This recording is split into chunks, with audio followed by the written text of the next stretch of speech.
Something tells me I really need to get a better microphone stand. Hello, I'm back. I'm hoping that now it has gone midnight, the delightful Virgin bandwidth issue-y problems will have disappeared.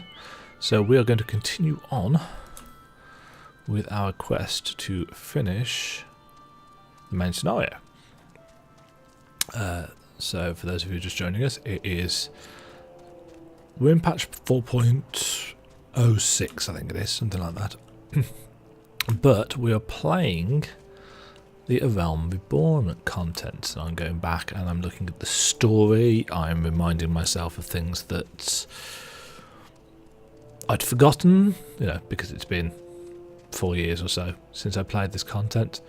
And generally speaking, I'm just reminding myself of things that I'd missed, talking people through things, commenting on the atrocious voice acting in places, slapping Alfino a bit, and just generally being a little bit of a critic.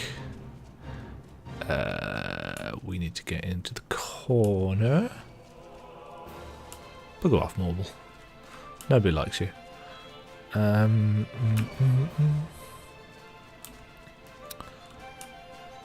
This way? This way. There. We want that drainage pipe. Just wait till the music stops. Okay. Oh.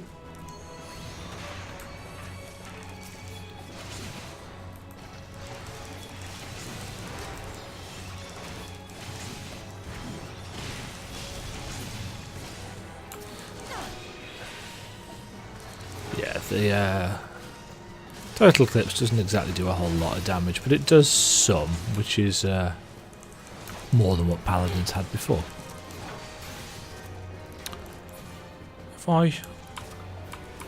Yeah, I forgot to turn the volume down after buffing it for the Garuda music. Oh, no, it's still need to investigate the pipe.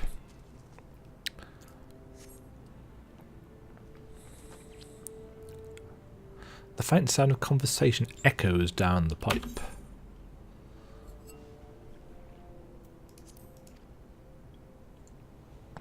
What the captive? Does she still refuse to speak? She may as well be a deaf mute for all the information we've gotten out of her. The others aren't much better. The Elezen gets on my nerves most of all. Every time he opens his mouth, it's only just about gibberish. I do wonder, why is the Tribunus so obsessed with this Minfilia woman? They say she possesses a mystical power, something we Garleans don't have. Mystical power? Like the kind the beastmen use?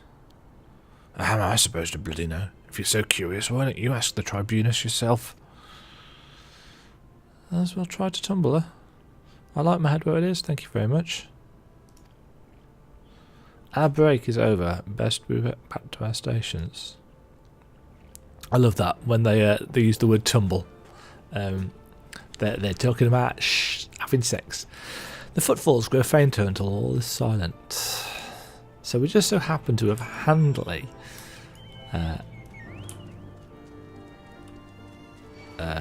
that is totally not the place that I want to begin to escape. Do.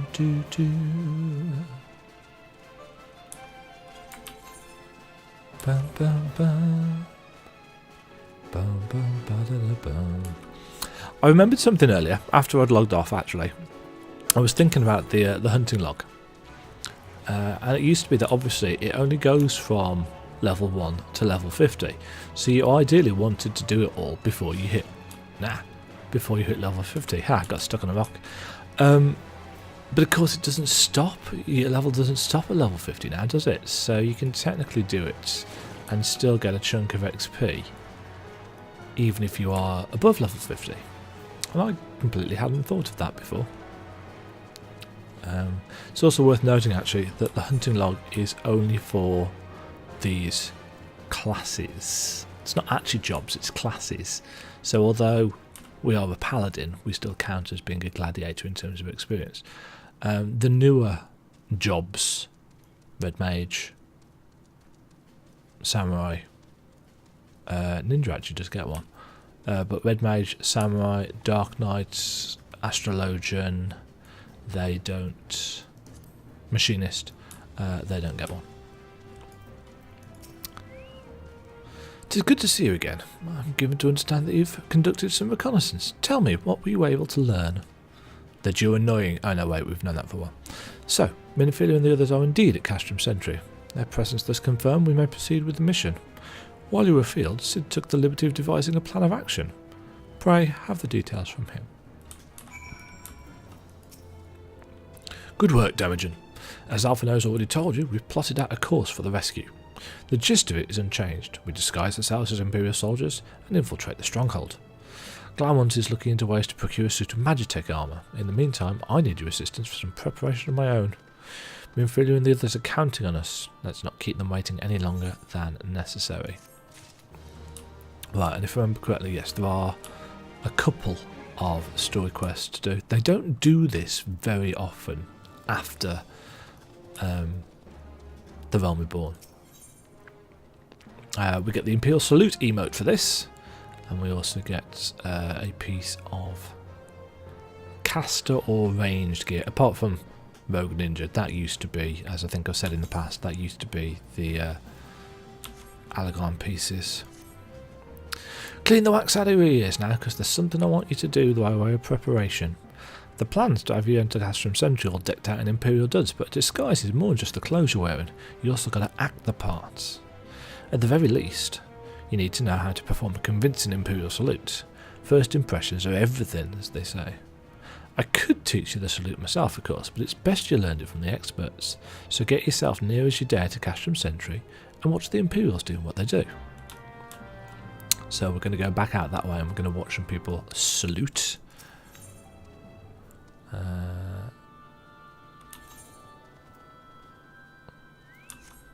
Cobalt Shamshir is actually, it's a nice enough weapon, but although it's a number of levels higher, it's actually not as good as this HQ thing that I got really cheap off the auction house.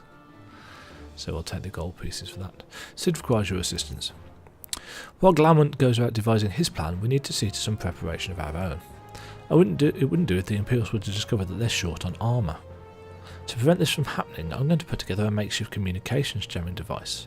The explanation is like to get a bit technical, so bear with me. Imperial forces communicate at a distance via electromagnetic waves. Simply put, voices are born upon etheric lightning energy that permeates the air. Now, the hill-sized cluster of corrupted crystals to the west has been observed to amplify the self-same energy. By making use of this property, we should be able to drown out Imperial voices. To ensure that we've had enough amplification, we must identify the most potent crystals among the cluster. For this, I need you to go there and use this device to take readings. I'll mark the likely place on your map. Oh, and just so you know, plasmoids drawn to lightning energy. Don't be surprised if you run into a few. So we've got a couple of quests going out in the same direction. And as I've said a couple of times now, I think the plasmoids are the tiny little balls of lights that have different elemental properties. They're like mini elementals. Loop. Buzz off.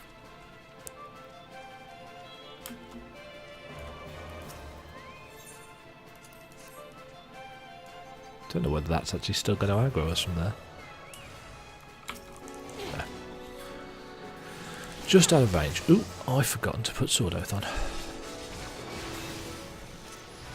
Let's change that.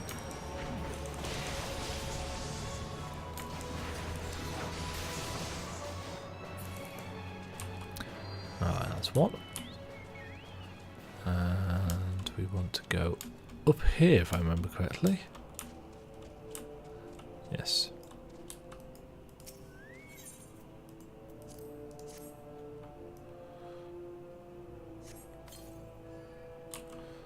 Nothing aggroes us up here because it would be a really annoying place to try and fight, so that doesn't happen.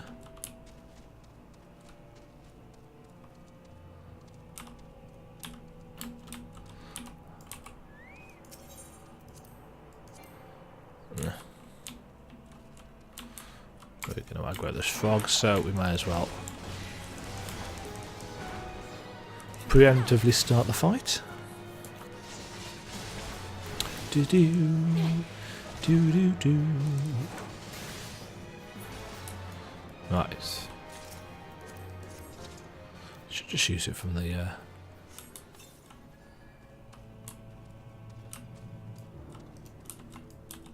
This looks like a prime location for a battle. No? Oh. Maybe there's only one.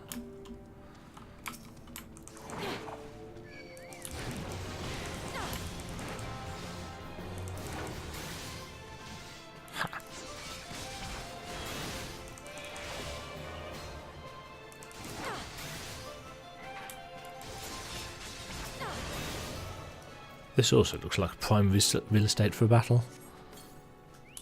Yes, there we go.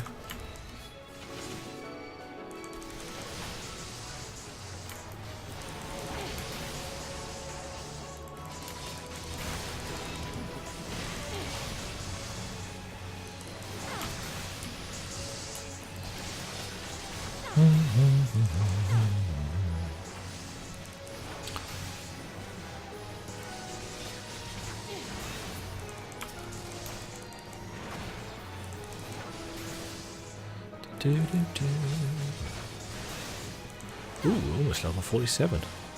We could almost go to the Aurum Vale if I was really desperate to do so.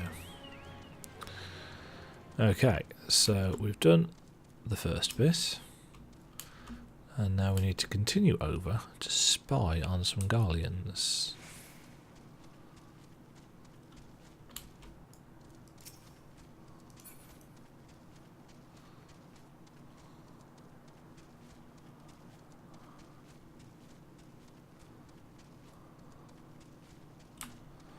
This is where the other mud puppies are that we had to kill for the hunting log. But we killed the higher level ones instead.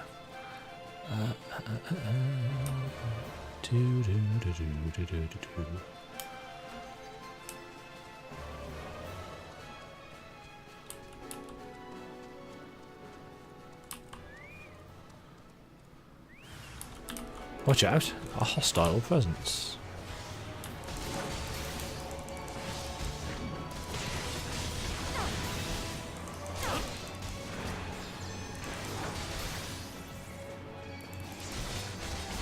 I do really like that shield model though, the glowing one. The lantern shield. No prizes for guessing why it's called that.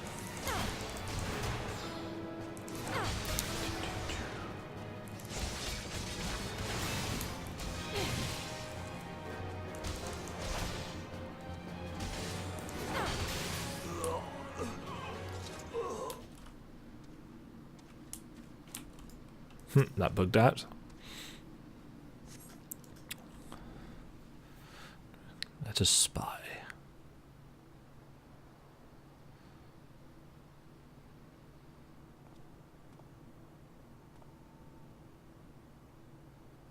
Nothing to report, sir. We have received an anonymous warning that insurgent forces are near. We must redouble our vigilance. I shall recommend that patrols be increased.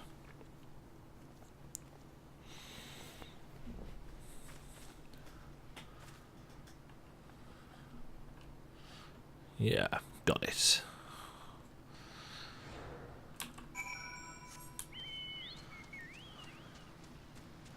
Sorted.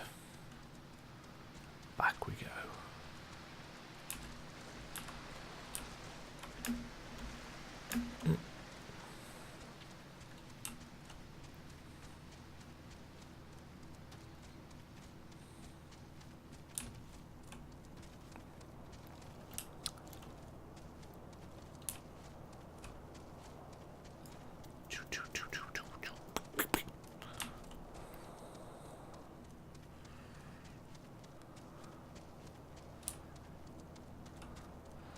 That's quite the nice view. Not the toad, obviously. I meant the crystals.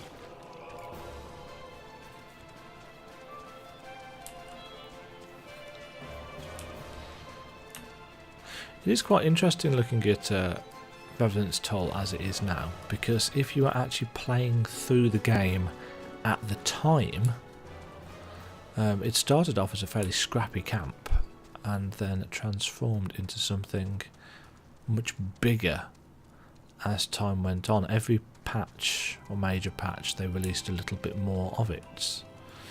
Actually, is there a record of that?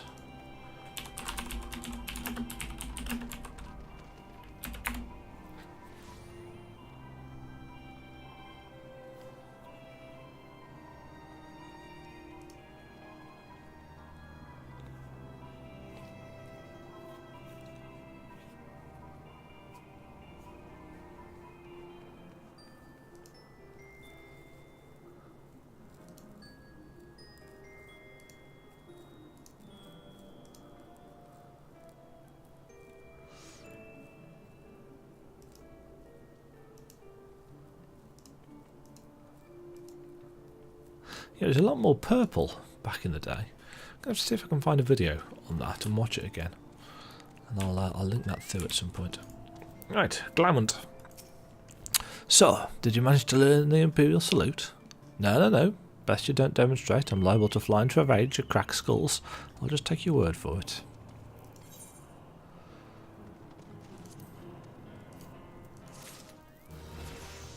Cha-ching! Right, Sock Malak has a quest for us. He needs us to go and get this delightful outfit. I actually really quite like the Imperial uniform. You are called Demajen Thorny, yes? I've heard of your plight from my friend Glamont. As a fellow adventurer and son of Eorzea both, I would offer you my assistance. In order to infiltrate Castrum Sentry, you and your comrades must disguise yourself as Imperial soldiers. The question is how to go about acquiring the uniforms and helms. There are places a man might purchase them, but individuals who deal in such wares are not the sort to whom you would entrust your secrets.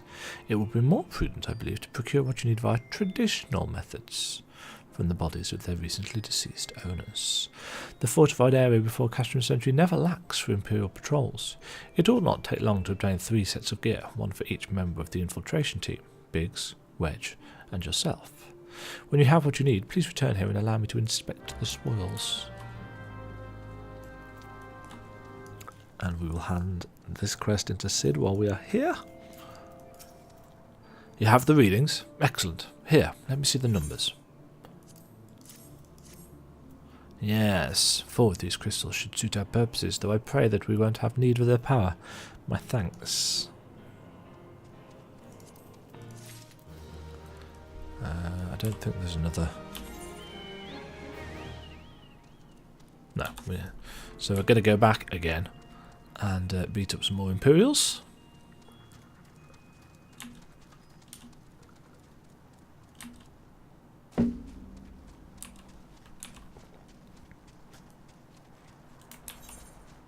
There is a reasonable chunk of running back and forth, unfortunately.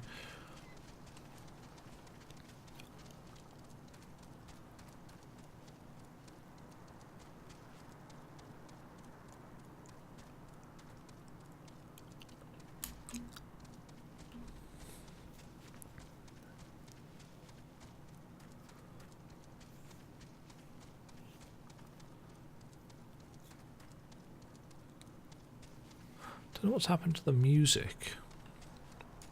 It seems to keep stopping.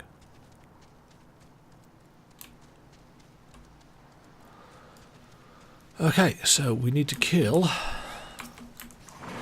Imperials, basically, until we get the bits and pieces that we need.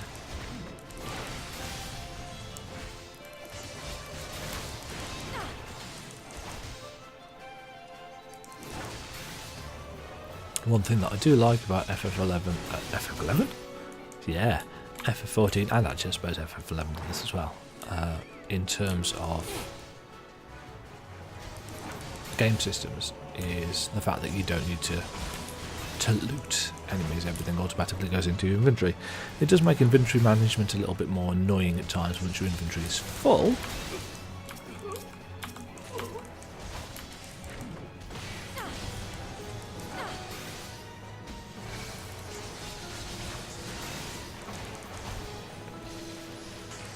but generally speaking, I think it's a good thing.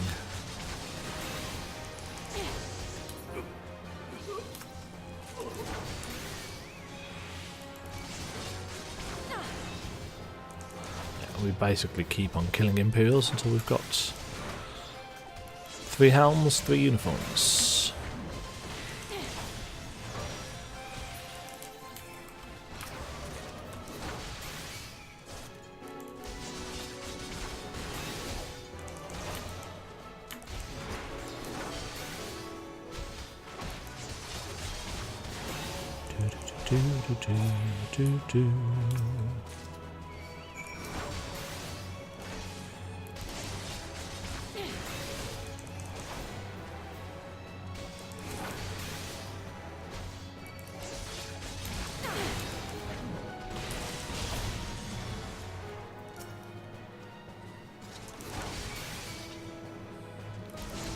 You'll have noticed that since we've got all the uniforms, you can now see that only certain mobs carry certain things.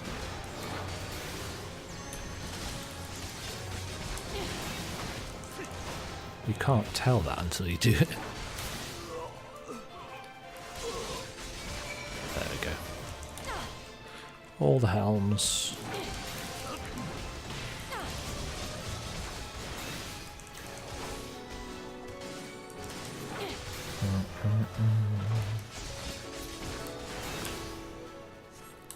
Right, let's get out of here. So we've got the helmets, we've got uniforms, we've got the salute.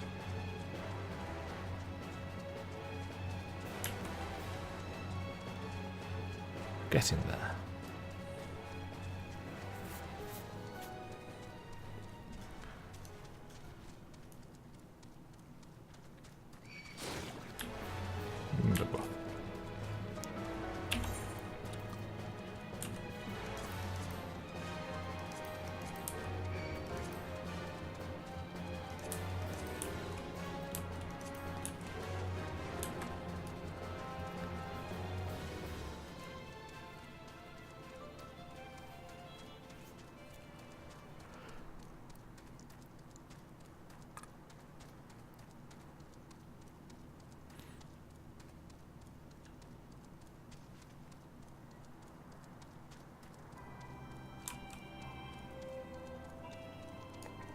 Okay, hand these over to Sark.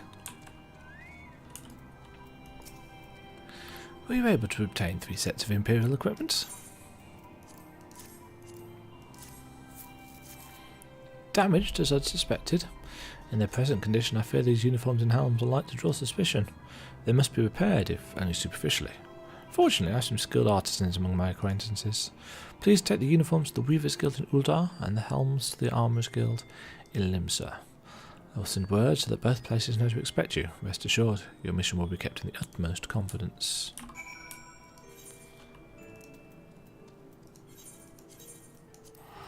So now we get to do a little bit of teleporting around.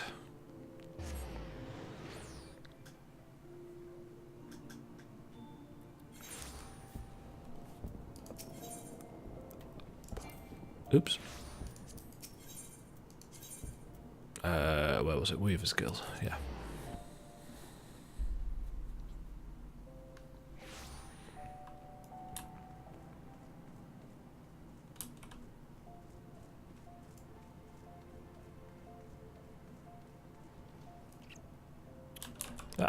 Ethelwine. Ah, you must be the adventurer Demajen Thornley. Welcome, welcome. My lord Sockmalark sent word that you would be along. So, what garments are these that require attention?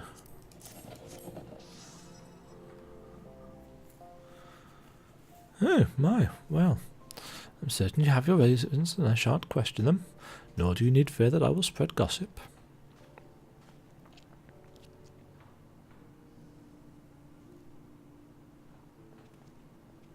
My lord Sockmalark is one of our very best clients, so these days I'm told he spends more time roaming the land as an adventurer. Far be it from me to question my lord's taste, but I struggle to understand why a man of his fabulous wealth would forsake the comforts of his estate for a life of danger and hardship.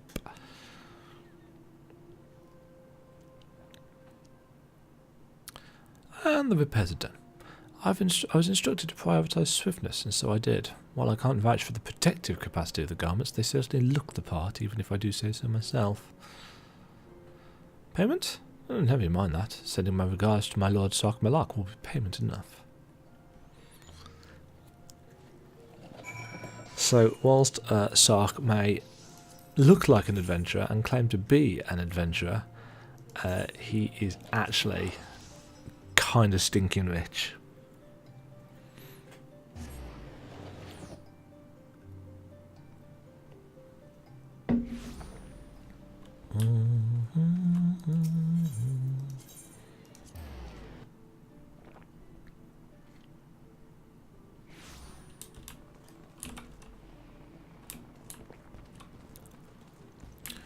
Okay, to the Armorer's Guild.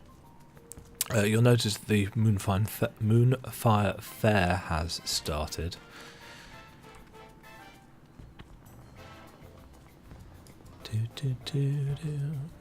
This happens every summer. It's their summer seasonal event. Alright, Hananza. Demajen Thornley, I've been expecting you. Sark Malak gives me to understand you come on his behalf with unusual helms.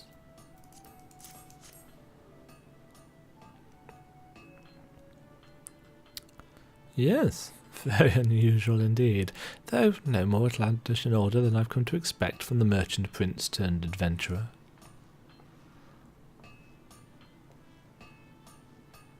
Yeah, so he's not just wealthy, he's a merchant prince. Your awkward staring tells me I said something improper. Oh, Sark did not mention his background to you. That was likely his intent, but I suppose there's no help for it now but to tell you the whole story. Sark Malak is the son of a successful Uldan merchant. Though still tender in years, he has an eye for profit and has made millions in his own right. Having achieved this, he turned his attention towards his true passion, adventuring, and left the management of his fortune to trusted aides.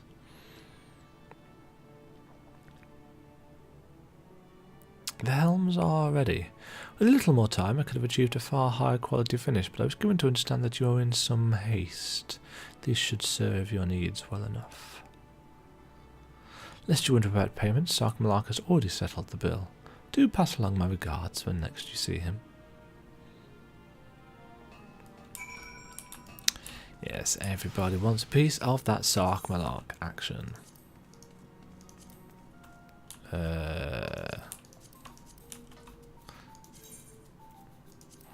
Bam bam bam bam bam bam bam bam bam bam bam bam bam bam bam bam bam bam bam bam. Okay. We are now embarking on a series of solo instances. Have you had the uniforms and helms repaired?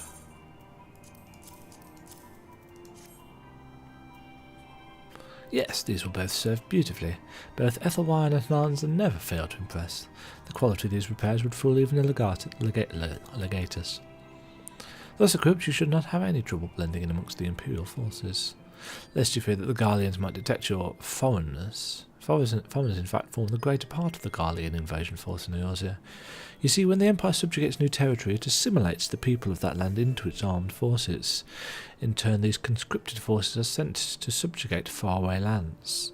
In this way, Garlemald nips rebellion in the bud and expands its territory in one fell stroke. With that, my part in your mission is done. I am full glad to have been of assistance to your cause. Why should I, a wealthy merchant, wish to help you?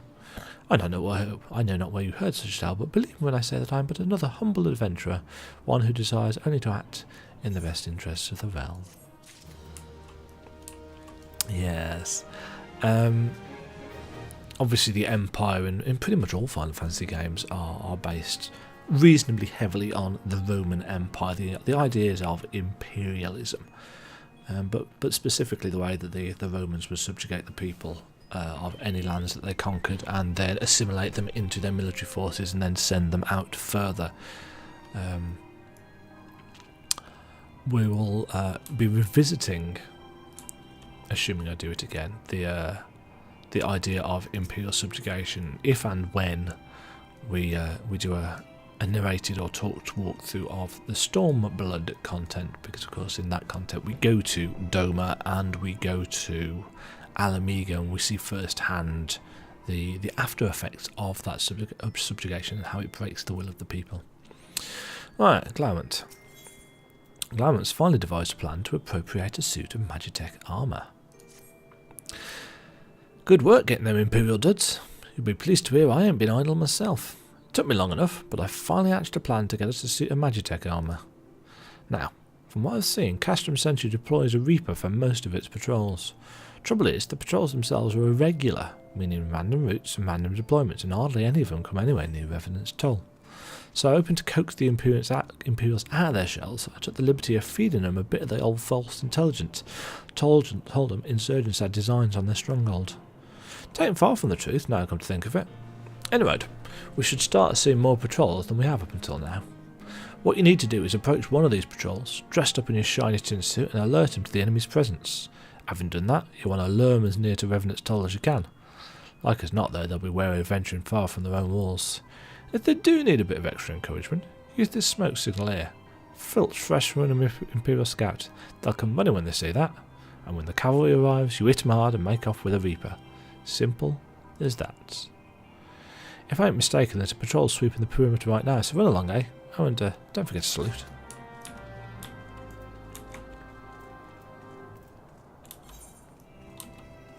We will, of course, need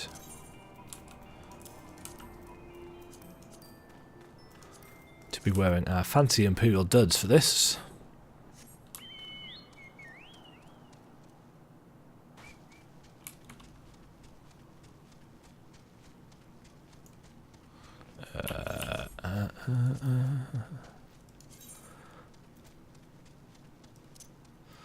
Put the Imperial salute on our bars, because typing /Imperial salute is awkward.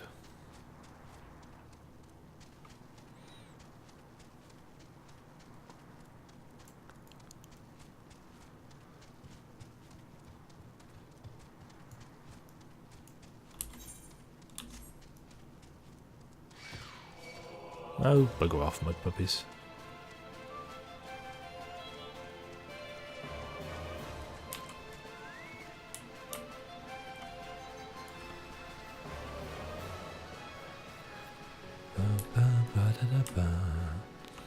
Okay. Oh, didn't see him there. Blended into the background, he did.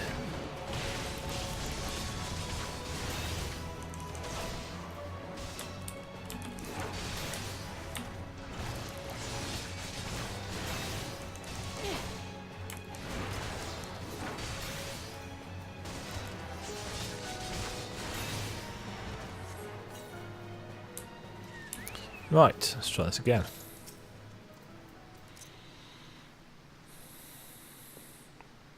Carry on, soldier.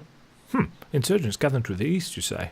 Judging by your description, they are well beyond the perimeter, but I will not have it said that I was remiss. You, return to the scene and keep an eye on those insurgents. Should aught go awry, use your smoke signal to call us. So, the bait has been laid. The trap has been set. Now all we need to do is spring it.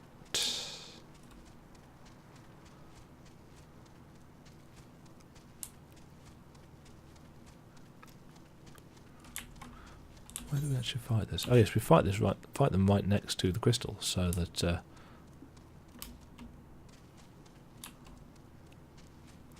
it messes up their communications. Right. To head up here. And let's go.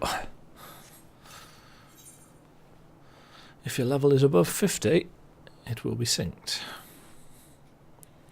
We're not quite there yet.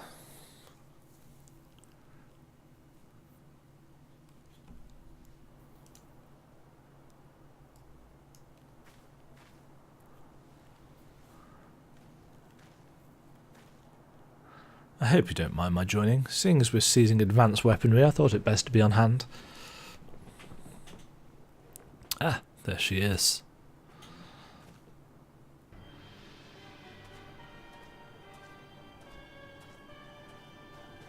This is the place, but where is the enemy? Sir, over there! Send in the Reaper. Let us make an example of these insurgents.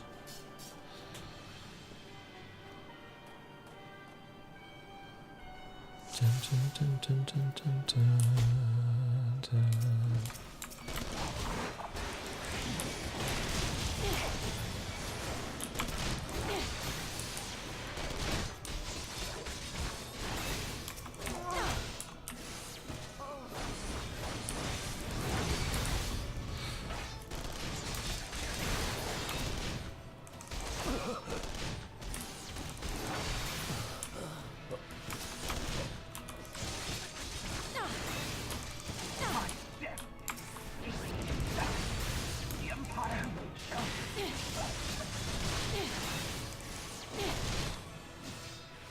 What is Sid attacking with?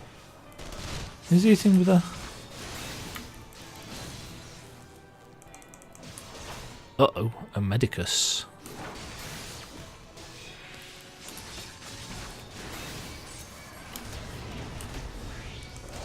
It's not easy being an engineer.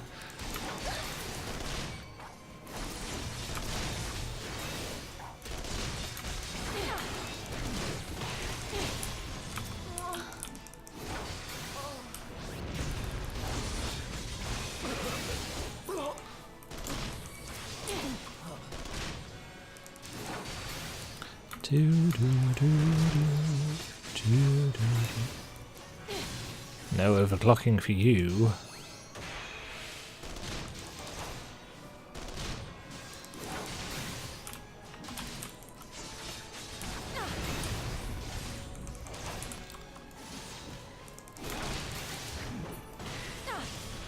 We win.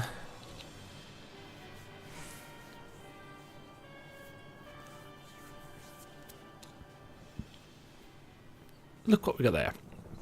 At last, our very own suit of Magitech armour. Not wishing to look a gift joker in the beak, it does look rather the worse for wear, doesn't it? Biggs, Wedge, much honest assessment. Well, there's the fact that she's smoking, of course, but looking past that, I'd say she was structurally sound. I don't like the way these legs are buckled. I hate to say this, but the servo mechanism may be damaged. Eh? Well, aren't those things protected by inches thick armour plate? They are, yes. It's odd. The casing doesn't seem to have taken a blow. I suspect we're dealing with a faulty part. Well, whatever it is we're dealing with, we're not resting till it's fixed. Not one wink of sleep. You got that, Wedge? Can't shrug a bow. I heard that. A hall has been set aside for our use in Revenant's Toll. That's where we'll carry out the repairs. Look for us there, Demajen. I do quite like that look. What?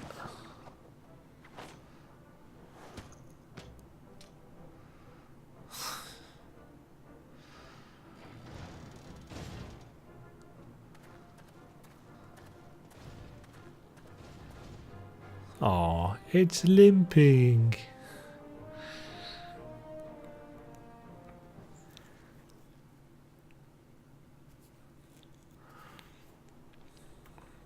Right, so that's solo instance 1.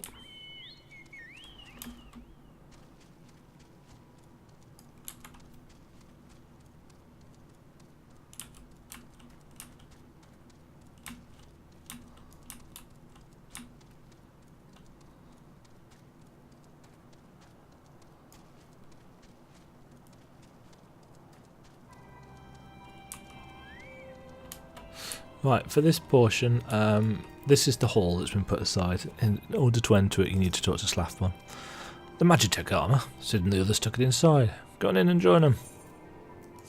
So this is Sid's workshop. For the time being, anyway. This is where they set up shop. It's a pretty Spartan room.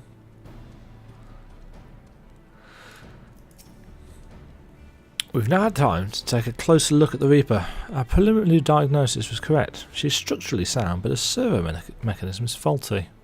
You needn't worry though. Biggs and Wedge will see her restored to her former glory in no time at all. Give those two something to mend and they will think of nothing else till the job's done. It is a marvellous thing to behold, provided you remind them to visit the privy. Every little thing she does is Magitech. Sid would have you assist in the repair of the Magitech armour. The repairs are proceeding apace. It shouldn't be long now before Biggs and Wedge complete their work. There is, however, one small problem. As you may recall, the Machina's servo mechanism was discovered to be faulty. Wedge has ascertained that the Magitech core which drives it is worn beyond use. Such cores are rather fragile devices which must be replaced at regular intervals. Thanks to the negligence of our Imperial colleagues, however, the one used in this Reaper was long overdue. Alas, we don't have access to a ready replacement here in Moderna, but all isn't lost. Wedge thinks he might have identified an alternative solution.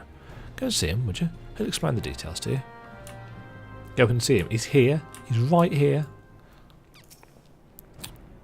As I believe the chief's already informed you, the Magitech core is worn beyond use. We need to find a replacement. I thought about having you appropriate more Reapers, but even if the dunderhead maintenance engineers of Castrum Sundry had remembered to replace the cores, we'd risk arousing Imperial suspicion. But don't despair, for I believe there's a solution to substitute the Magitech core with a mammoth heart. In case you don't know, a mammoth heart can be used to grant sentience to an automaton. By my reckoning, such a device should be more than capable of regulating the armour's servo mechanism.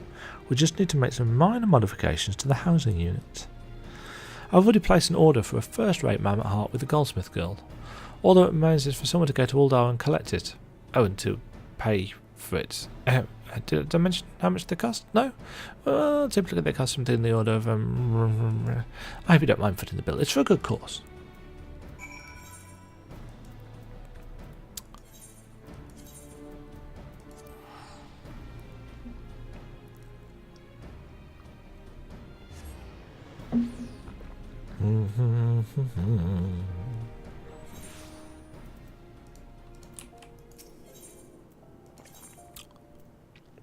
Goldsmiths.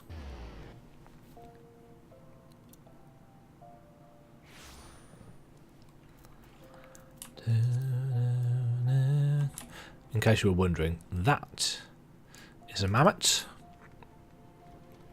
Oh, I can probably put my actual gear back on, can't I?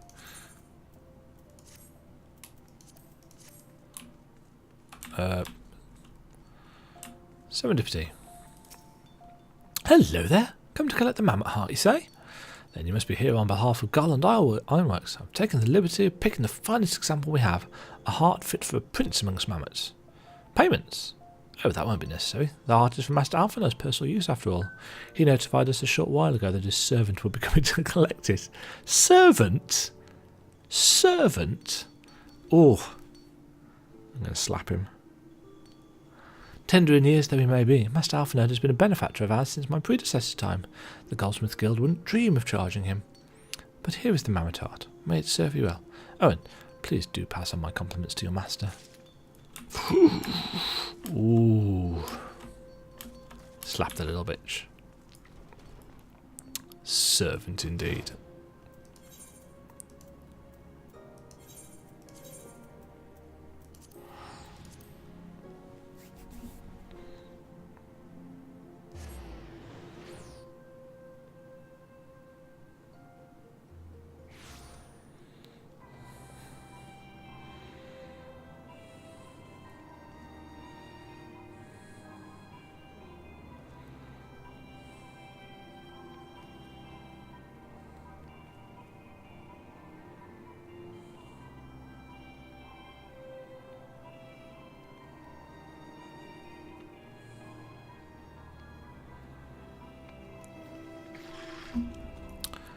Right, back to Slathborn.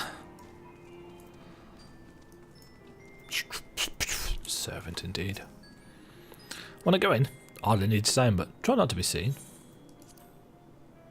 It's in the main square.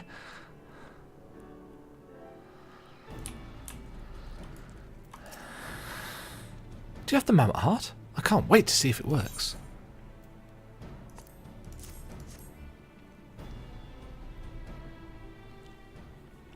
Hurrah! Thank you so much.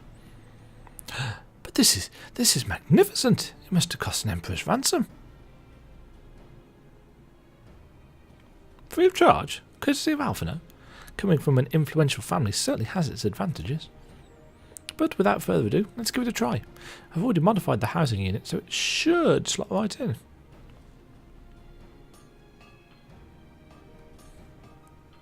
That doesn't sound like slotting, that sounds like hammering. There! She's ready! Magitacama, engage! Or not. She just needs a loving tap, I'll wager.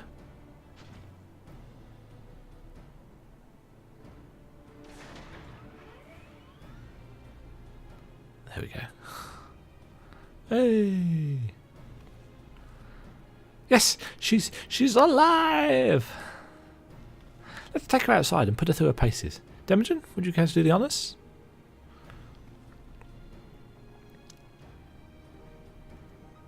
Is there actually another door? Because I think it would be a bit daft walking out into the middle of Mordona. Ah. Hop into the pilot seat. We'll begin as soon as you're ready. First I'd like you to try climbing that tangle of crystals yonder as far up as you can and go, if you please. Oh, and if for some reason you need to dismount, simply come back here and we'll start again.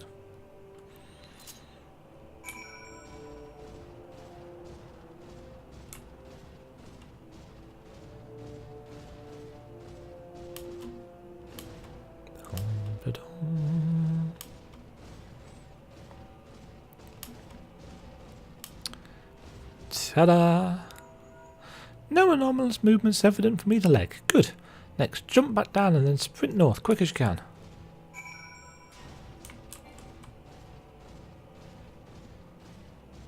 Ooh, north, he says. We can't actually sprint.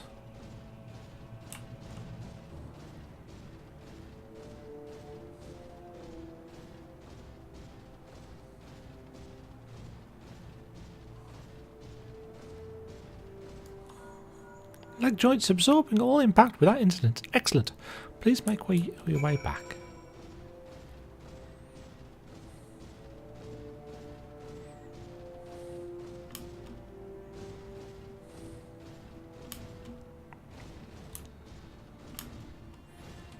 We will eventually get our own version of this mount.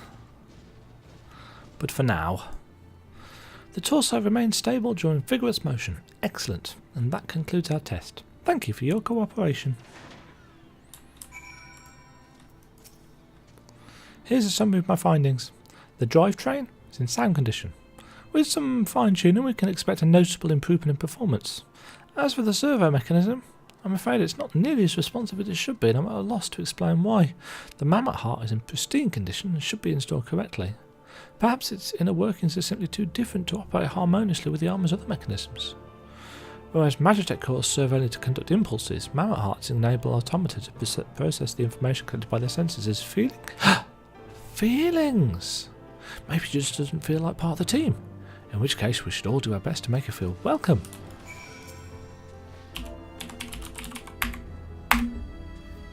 Welcome!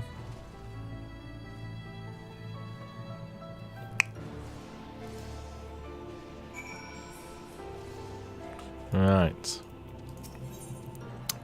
Every little thing she does.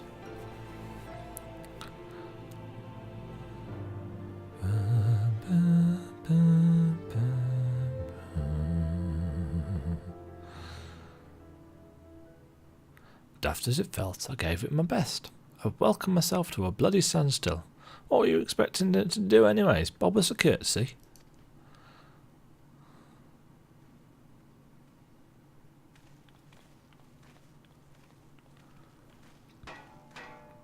Clink. No doubt you're wondering why the servo mechanism is so important as to warrant this silliness. Without it, the pilot would be required to control the armor's every movement manually. This would be an onerous task at the best of times and wholly impractical during battle. Using a mammoth heart in place of the Warm Magitech core seemed a promising solution. Alas, the device does not appear to be compatible with Garlean technology. Which, are there no other ways we might demonstrate our appreciation to our friend here? I'm at my wit's end, Chief. She just doesn't seem convinced. We could try a little dance, perhaps, or cheer our heads off. Imperials! They've come for the armour! Damn it, they have us cornered. Oh, it's these guys again. There's the Reaper. Fist punching. Taken by the traitor Garland, and is that the Icon Slayer? Oh, bollocks. Call for reinforcements.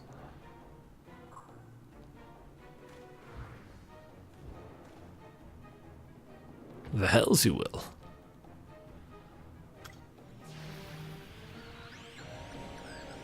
Doop, doop, doop, doop, doop, doop. We've located the stolen Reaper, requesting immediate assistance. Respond! Respond! It's no use, sir. There's some kind of interference. Curse you, Garland. No matter. If we can't reclaim it, destroy it.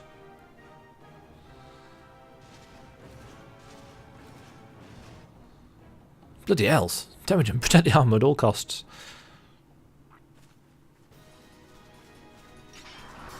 Do do do do do do do do do do. Ooh, itchy nose. Oi, come back here. Hey.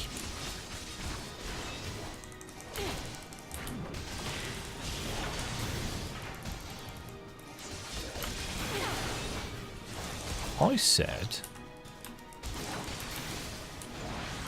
Oh, I think this guy's just programmed to attack regardless. Maggie.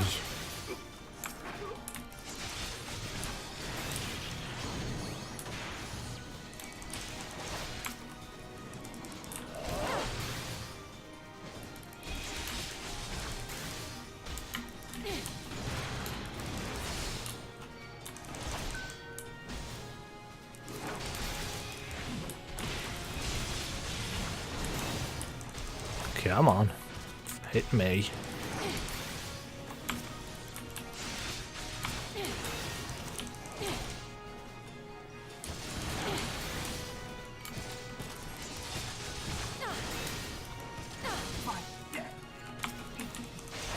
I know we can take him.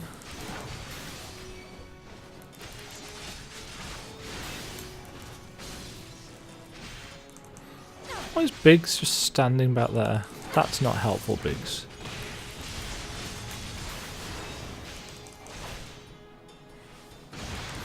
Is Sid healing himself with potions? There he is.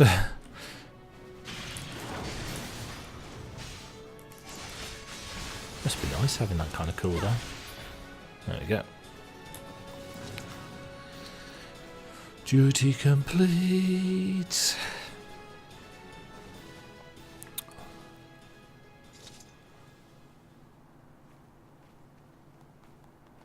Yay!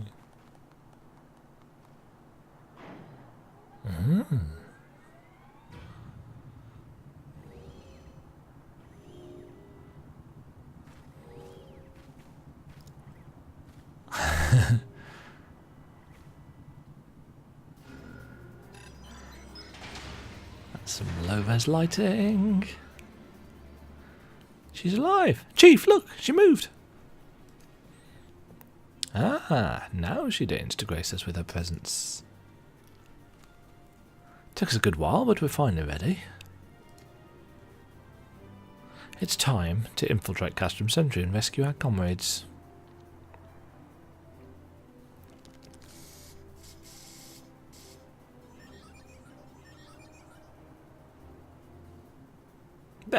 The finishing touch.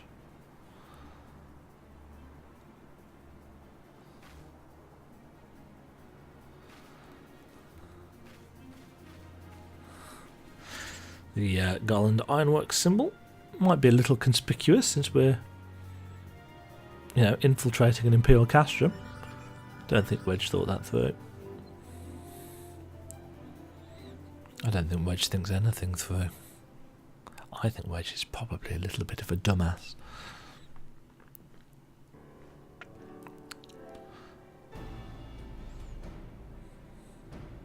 See, that's the front door. And you can't get this out the back door, so you'd have had to go through. Whoever it's told. Anyway. The servo mechanism is now fully functional, and all it took was a simple fight to the death. Remind me not to install a mammoth heart aboard the Enterprise, would you? Much as I love her, I'd rather not be required to profess it before boarding. But enough of that. Let us see to our final preparations.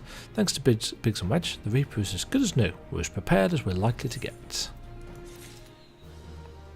And speed and more donuts increased. Wonderful.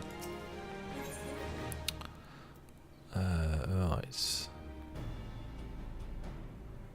Interesting. So, Escape from Castron Sentry and the Black Wolf's Ultimatum are our last two level 46 quests, and then there isn't one until 49.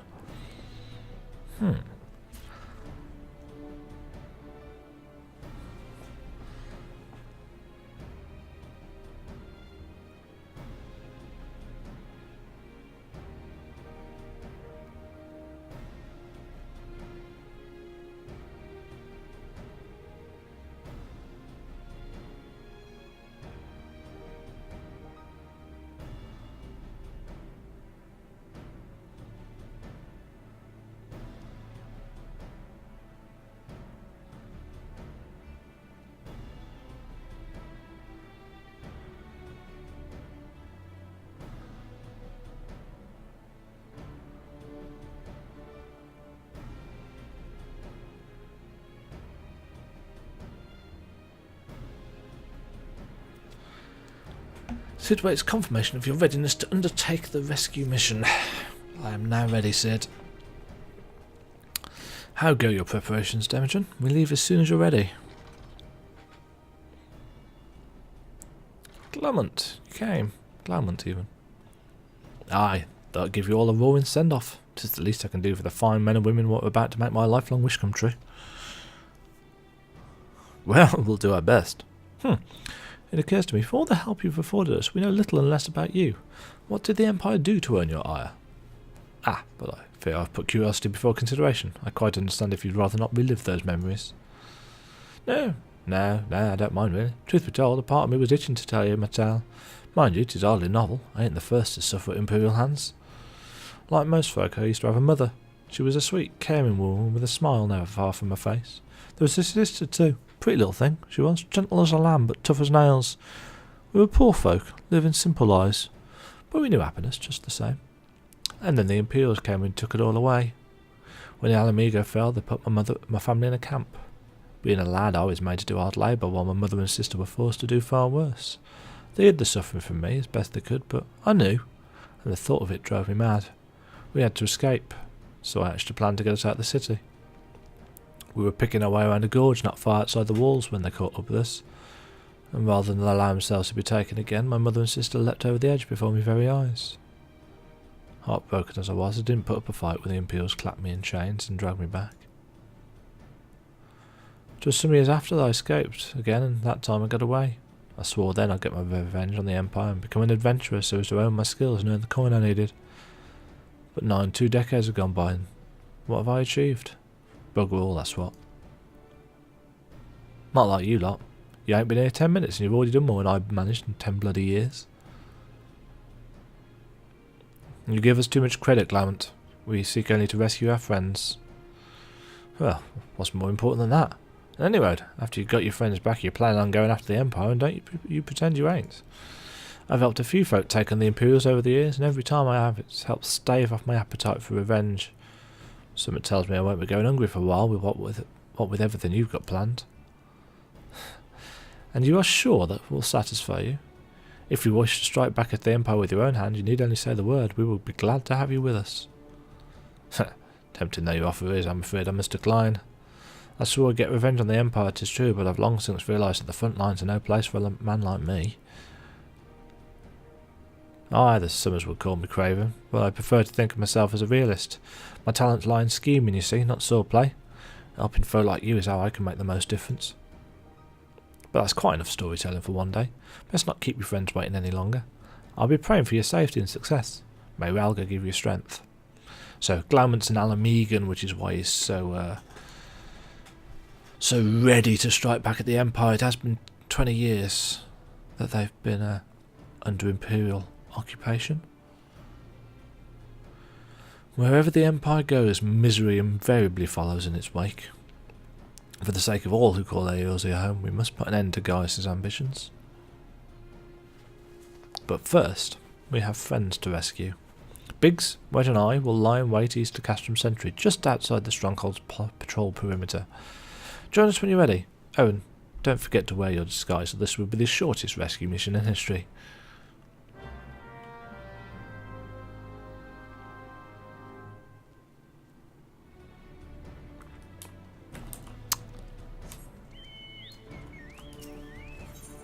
Interesting that you can ride your chocobo in here, so it counts as an outside area, even though it's inside.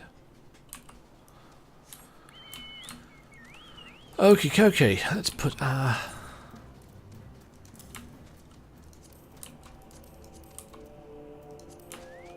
Imperial gear back on. And where do we need to go? Not far.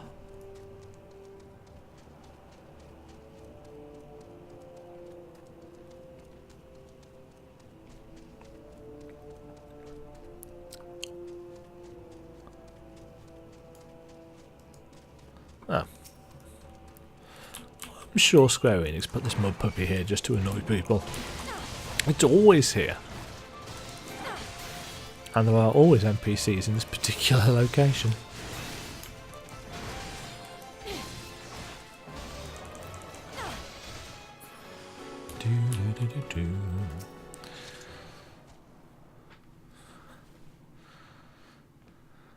Forgive me for saying so, but you look rather fine in Imperial Black and Crimson. Definitely your colours.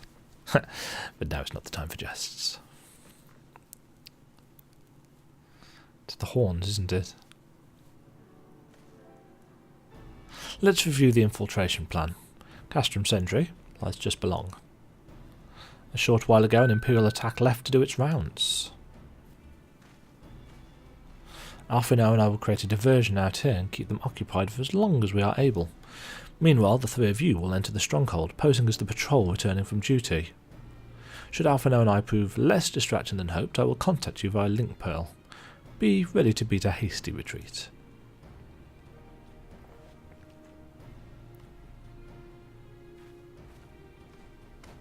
Whoop! So entertaining, they had to do it twice. Wedge will lead the way in the Reaper. Stay close to him. And I hardly need to tell you this, but don't do anything suspicious. Oh, and lest you wonder, Ida and Ishtola left shortly before you arrived. We planned that they should linger in the vicinity to cover our retreat in the event that Alpha 9 attracted too much attention, but the approach of an Imperial vehicle forced us to improvise. Don't be too disappointed. They did at least leave a message for you, something along the lines of, "Don't do anything reckless," if memory serves. Wise words.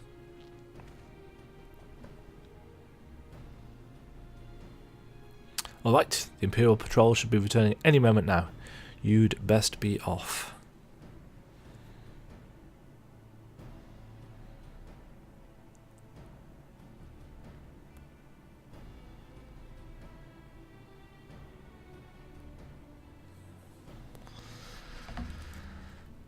Good luck, Demajen. May the 12 keep you.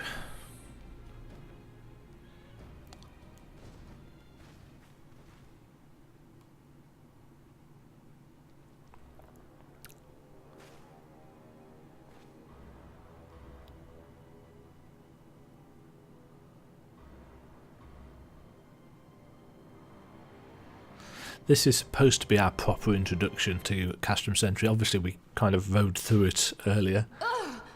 Ooh, voice acting. You have spirit. That I will allow. Yet you struggle to the benefit of none, least of all yourself. Ooh, I need to press the button, don't I? This echo of yours intrigues us.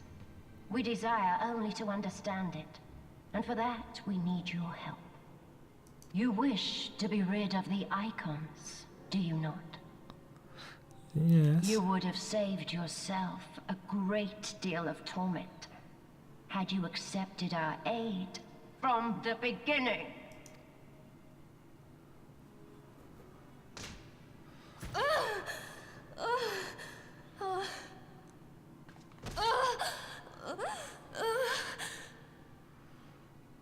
Tell me everything, and I shall end it quickly. Refuse, and though you beg for death, you shall not have it.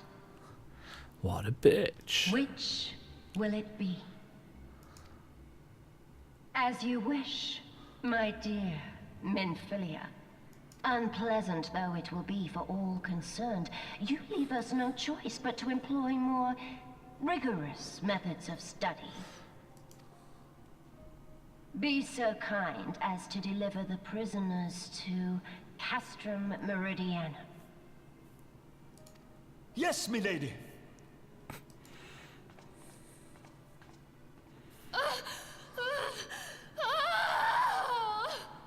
Okay. I don't think I'd class either of those as a whimper or a moan.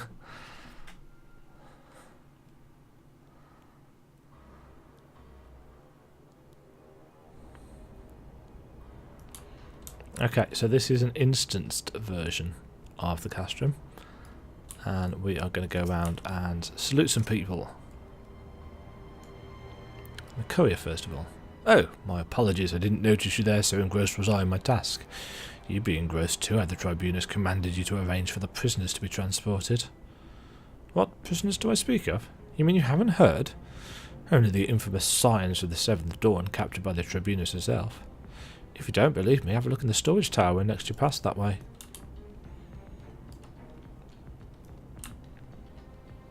Hi, Wedge.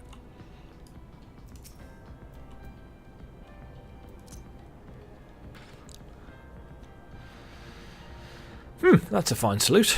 Part of the maintenance crew from Oxygens, are you? Welcome to Castrum Sentry, Engineer. What? Prisoners? Ah, you've heard the rumours then. Yeah, they're being held in the storage tower, but I strongly suggest you pay them no mind. You were summoned here to work, not to gawp at yours as defeated heroes. Now show a bit of enthusiasm, or have you reported?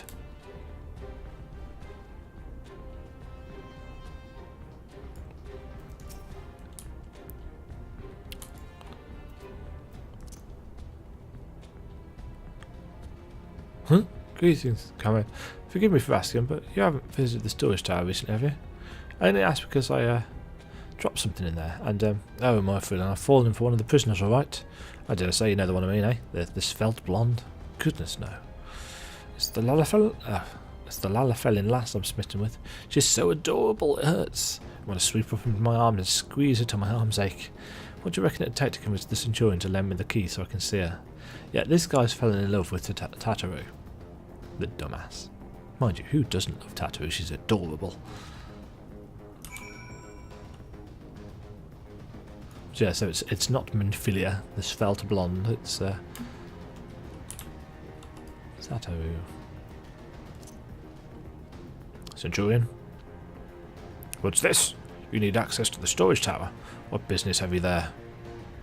At the Tribunus's behest, you say? This is highly irregular, but it would not do to make my lady angry. Take my identification key. See that it is returned when your errand is concluded. They're not very smart, are they, these Imperials?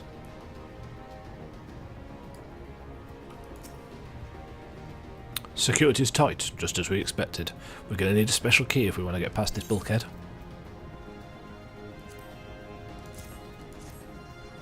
Like this one.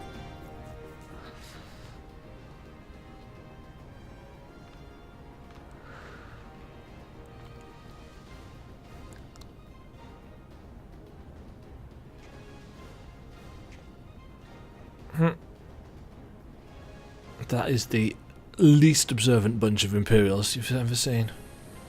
Is he going to throw? No. He's not going to throw Wedge up again. Okay.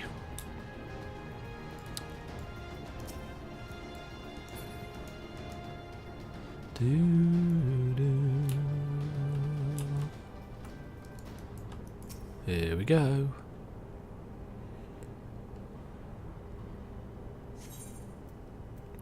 Escape from Castrum's sentry.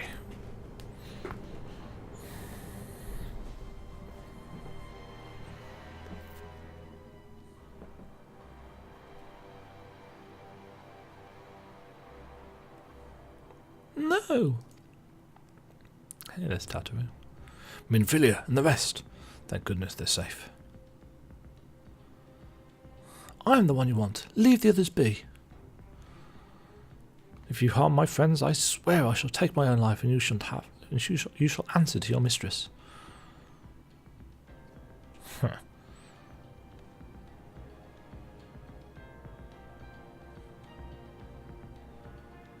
What if they left Papalima with his weapon?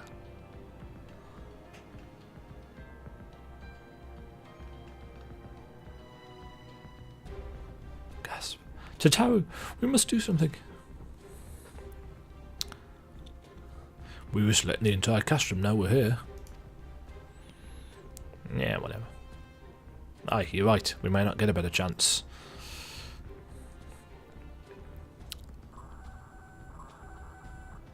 This is the 3rd squadron. What is it? A Reaper? Seized when? And this came to light only now?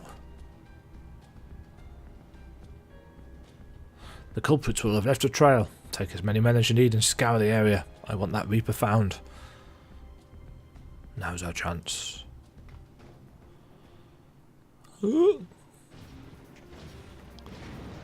Hi. What the? Strike my last. Eliminate the injuries. I like that. He gives a little Imperial salute. Fist punching.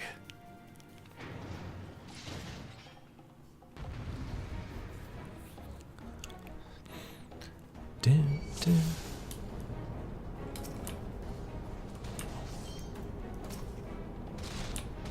Oh yes, we need to kill the dudes first.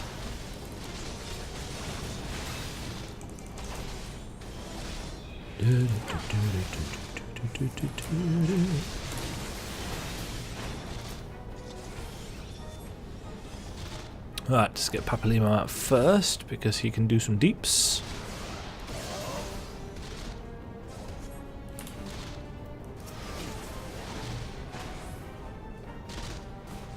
Let's get Ffxiv out.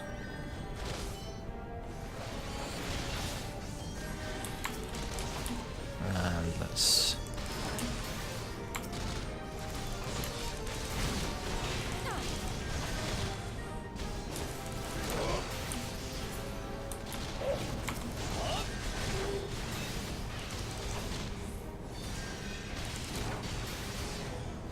I sometimes forget that Ffxiv is actually a scholar or an arcanist because you so rarely get to see him in any kind of combat situations. Uh-oh.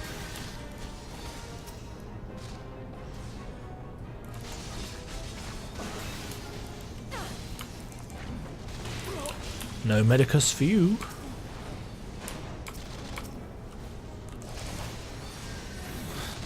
Apparently nobody likes Ffxiv.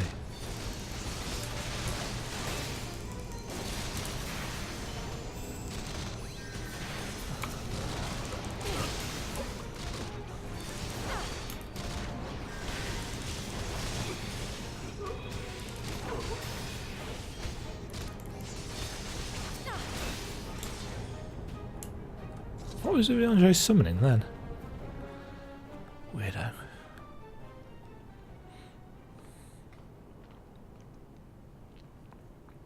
Way! Demajen, I was so scared. pat her on the head. It was foolish of you to come here. You might have been killed. But thank you. I shudder to think what might have happened had you not arrived when you did. I say, did you not see Thancred anywhere? I'm beginning to fear for the fellow. Yes, has anybody noticed that we haven't seen Thancred for a long time? I haven't mentioned it. But yes, where is Thancred?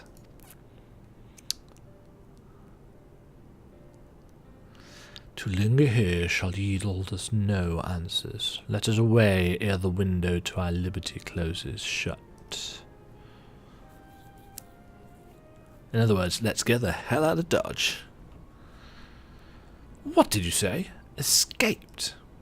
Then recapture them. Fail and I shall have your head.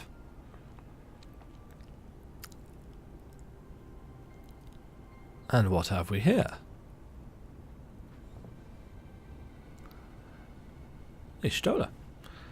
The Tribunus herself, just as you said. You have the eye of an Ahriman Eater.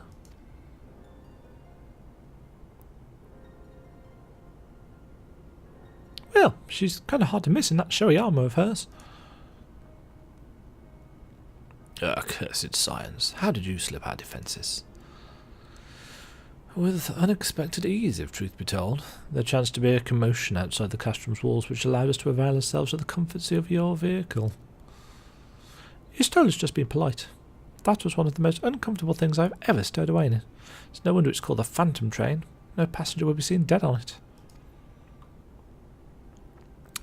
So you scuttled in amidst the freight like the vermin you are. I shall be sure to have words with our rat catcher. Such negligence is unforgivable. This is far from your most pressing concern. First, you must answer for your own wrongdoing, Livius Junius.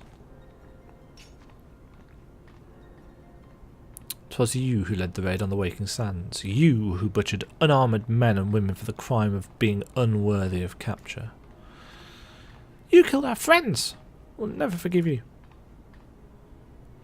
Nor shall we suffer you to plague Eorzea a day longer. Betake you to your guard. Betake you to your guard? Who wrote that dialogue? They need a slap. Ah, shite. More intruders! Protect the Tribunus! Ugh, confound it. Either with me.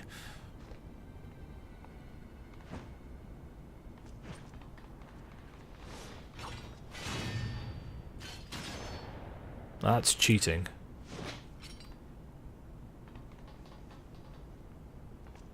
After them!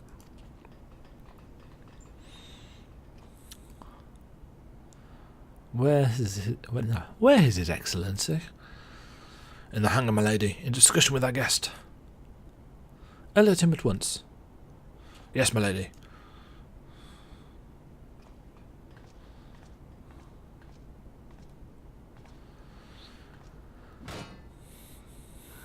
No, no, no, no! There they are! Fan out and surround them! Oh, I remember this cutscene. Oh, Tataru. Must protect Tataru. Biggs, I'm going in. See everyone to safety.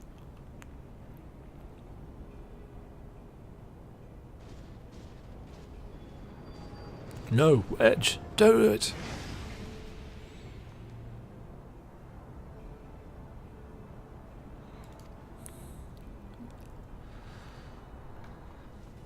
Ruh-roh. Oh no, Demajen, hold them off. I'll look after Minfilia and Tataru. Do do do do. Ba ba ba da. Do do do do.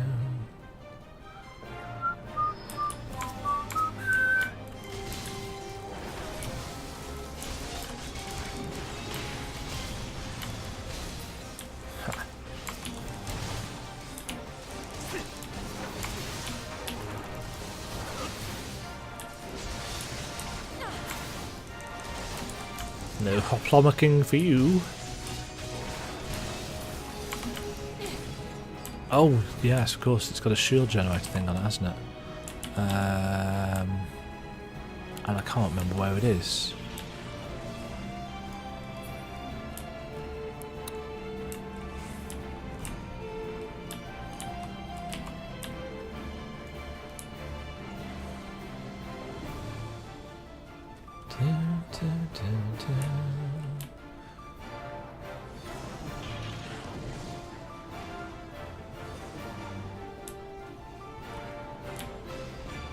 Nope, not around there. Ah.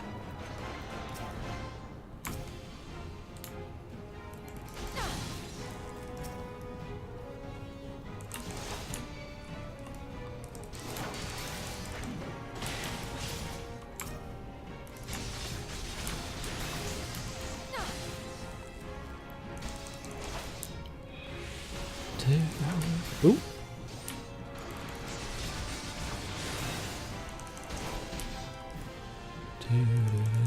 Oh man, I'm heavy dance load.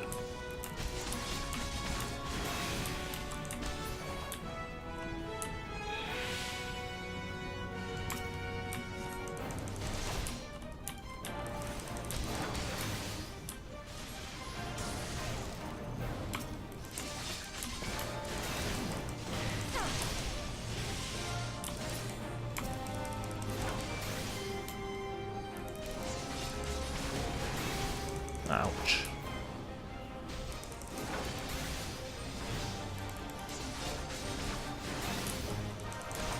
Man award?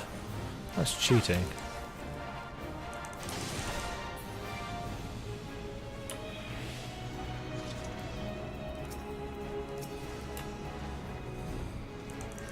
Man, these guys are getting ass kicked.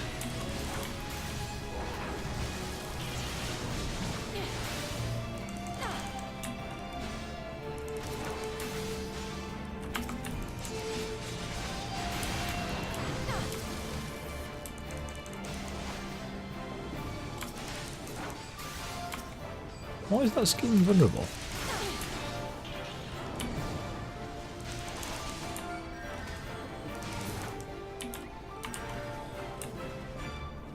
Oh yes, there's the third one over here.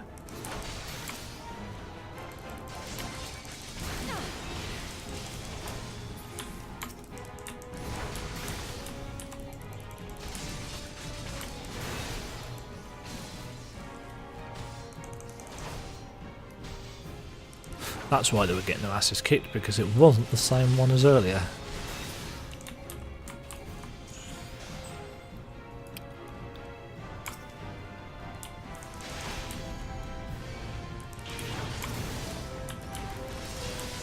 Uh-oh.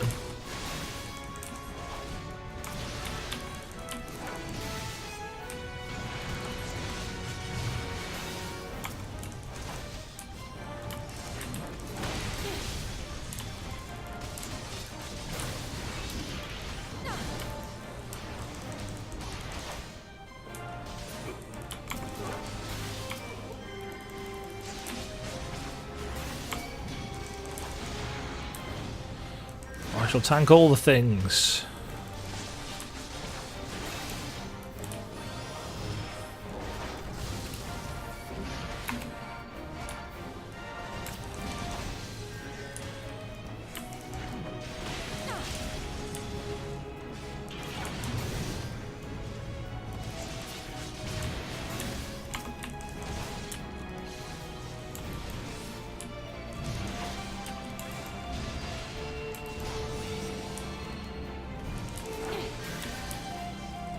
Ah. Where the unknown foe. I am kind of wary of it, to be fair.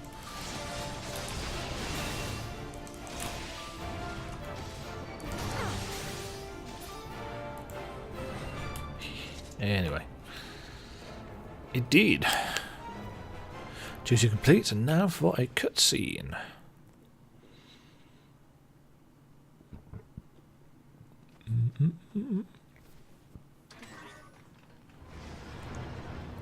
Ah. Ah.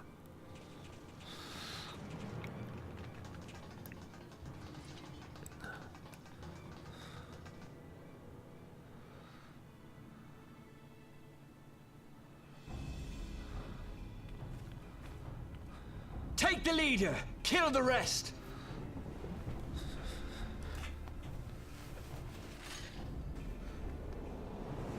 Ching! What the? Yastola, Hi guys. pray forgive us our delay. Not entirely sure the voice actress has given the right cues for that one.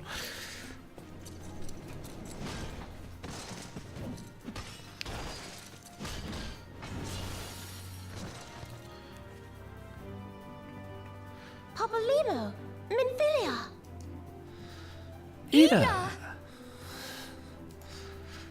What took you so long? Well, it's nice to see you too. The reunion must wait. Right. First things first.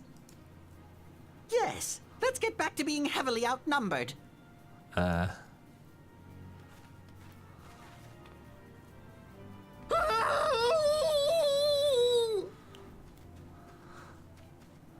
You ditched your Magitech armor.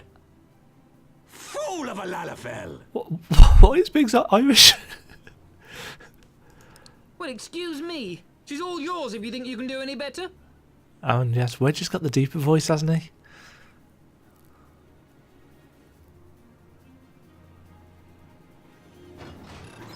Hold on.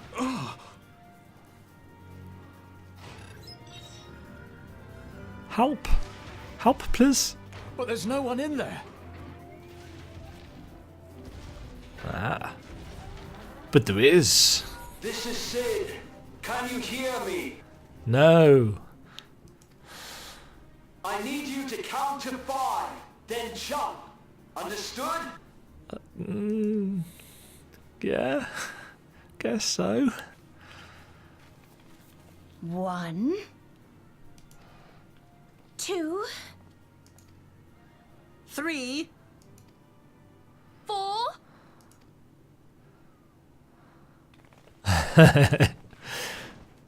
Woohoo! The actual physics of that are ridiculously improbable. How did they get inside? I know not which is more pitiful, the charlatans who rule Eorzea, or the masses that clamor for their implausible panaceas. I see that which they cannot. This realm founders for want of a ruler with true power. The power to cast down icons. If you continue to deny this truth, it is the people who will suffer. Embrace reason. Nope.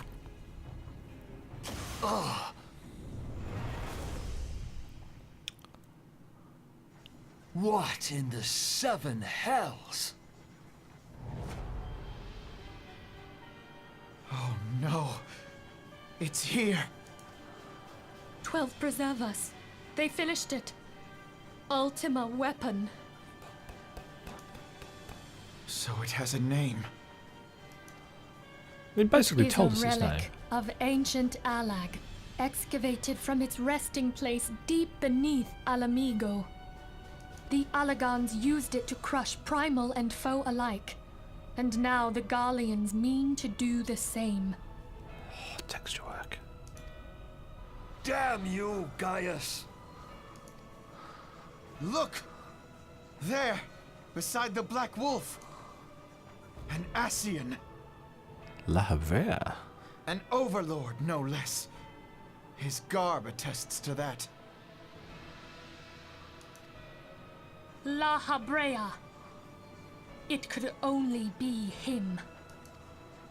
No, there's loads of them. But wait. Thancred!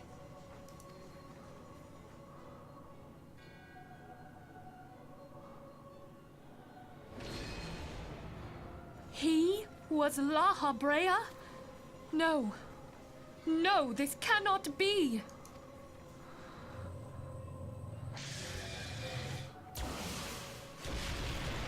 We have to go now! Hey! Oops. Thancred! No!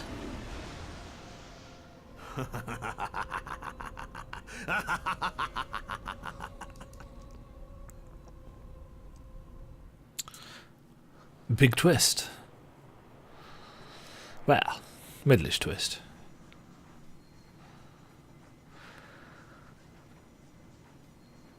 All that time, the enemy was beside me, and I never even suspected. That's because you're an idiot, Alvino. And to think that it was I who suggested that Thancred investigate the Ascians. How could I have been so blind? Because you're an idiot. But also, well, I won't spoil it. Small wonder the enemy knew our every move, and where to find us. Confound it all! Are you realising you're not as smart as you think you are, Alvino? No, this is not the time for self-doubt. The Alliance leaders staked their hopes on the Scions, but now they believe us all dead or missing. But we're When not. they learn of the Empire's new weapon, we cannot be certain what they will do. We must go and offer them what assurances we can that defeat is not inevitable.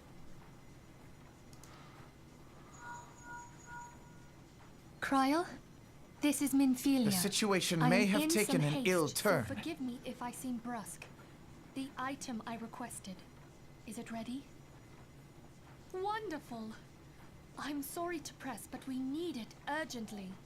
How soon can it be delivered? I am in your debt, my friend. Interesting. I never heard that dialogue about Kryl before. Possibly because I was skipping over this. But the battle is far from over. And so long as we stand together, there shall ever be hope of victory. So that's the first reference we hear about Kryl. The people of Eorzea falter for want of such hope. Let us provide it. Let us bear to them the tidings that the Scions of the Seventh Dawn are returned. Not reborn. Nod. Matters are coming to a head. I hope we can count on you. Who? Me? My regards to grandfather.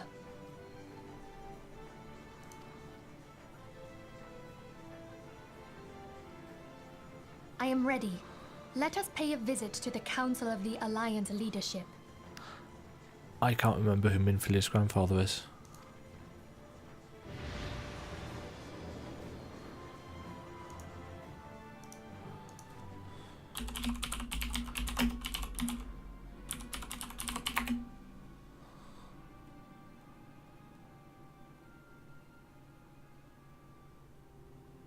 Oh, I'll find out afterwards. Hell's take the Black Wolf and his new toy. Grr. Rally all available forces. I want them ready to move upon my word. I'm ready to Slaffris in the order to sail, that's all. The Maelstrom stands ready. What the flames? Ready to like to be. I need only give the word to Royal.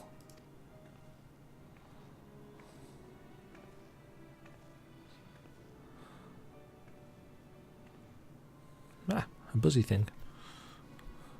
Has there been no word from Ishgard? None. The dragons have got their tongues. Silent to the last. I was unwise to hope for better. What would stir the Archbishop to open his holy mouth if not this? And he claims the fury for his god. 'Tis bad comedy.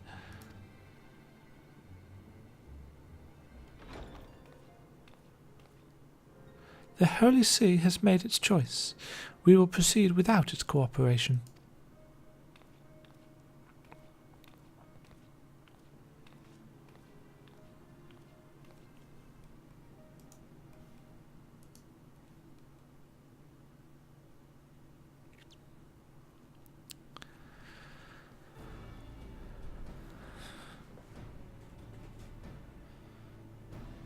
I believe we are all acquainted with the terms of the Black Wolf's ultimatum. We must agree upon a course of action. Nothing less than the fate of Eorzea hangs upon the decision of this council.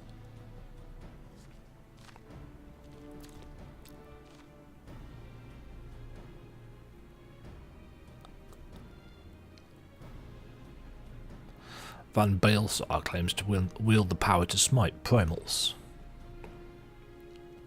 Should we yield to him, he pledges to rid the realm of its false gods, yet offer resistance, and he swears that we shall share the primal's fate. Pardon me my bluntness, but I like not these choices. This is too great a decision for any one of our nations to make alone. Choose we surrender or resistance, we must answer as one, for if but one surrenders, the rest shall surely fall. Let us pray for the wisdom to do right by all our peoples.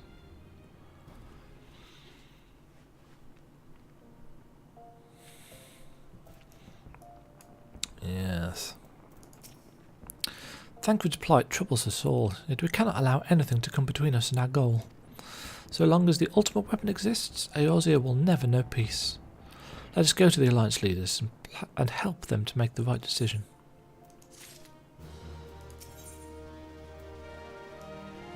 Right, this is the last level 46 quest, if I remember correctly. Yes, it is. Grim tidings, Demajen. It seems that word of the ultimate weapon's existence has already reached the Alliance leaders in the form of an ultimatum. They've gathered in the fragrant chamber and are deliberating their answer even as we speak. Beleaguered as they are, I fear they may well elect to lay down their arms in the belief that surrender will spare their peoples untold suffering. Yet nothing could be further from the truth. That which the Black Wolf offers will doom Eorzea, not deliver it, and the leaders must be made aware of this. Let us hurry to them and ensure that they do not act in ignorance of the consequences.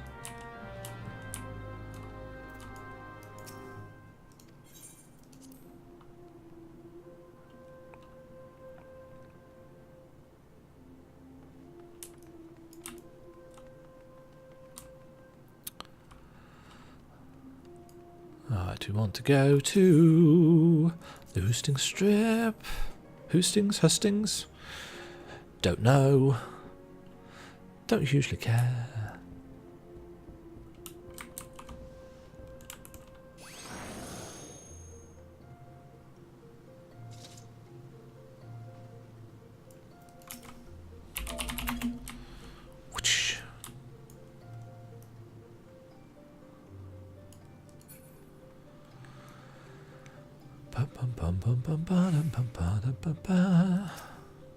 The Council of the Alliance Leaders is presently in progress in the Fragrant Chamber. I must ask that you step away from the doors, madam. I'm sorry? You're here on behalf of the Scions of the Seventh Dawn? 1,000 pardons, my lady. Of course you may enter. It's a good job he knows who we are. We keep treading the same ground.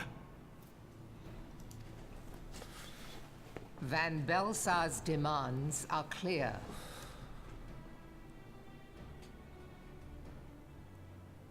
Alas, our minds are not. I've never been one to shy from a fight, but if this weapon of theirs can do all they claim... It has been 5 years since the calamity, and our people have scarce begun to rebuild their lives. Can we now, in good conscience, call upon them to risk what little they have left? I would spare them the pain of further conflict. Conflict, I say, though that would imply forces set in opposition. If the combined might of 3 primals could not stay Garlemald's new terror, what meaningful resistance can we offer? We who struggle to quell the foes who rise up within our own borders. Long have we fought the primals, but to what end? We strike them down at no small cost, only for them to rise again and again. Are we to play this profitless game for the rest of days? I, for one, grow tired of it.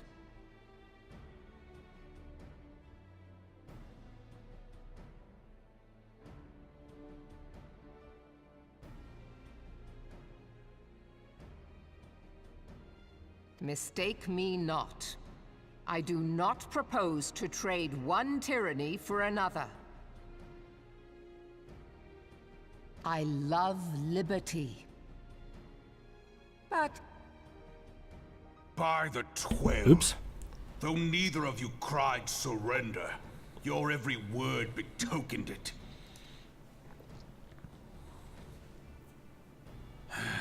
Not that I deny there is truth in what you say, nor can I rightly claim that Ul'dah is ready to fight. Refugees flood our gates, and beastmen swarm our land, while the great and the good do nothing.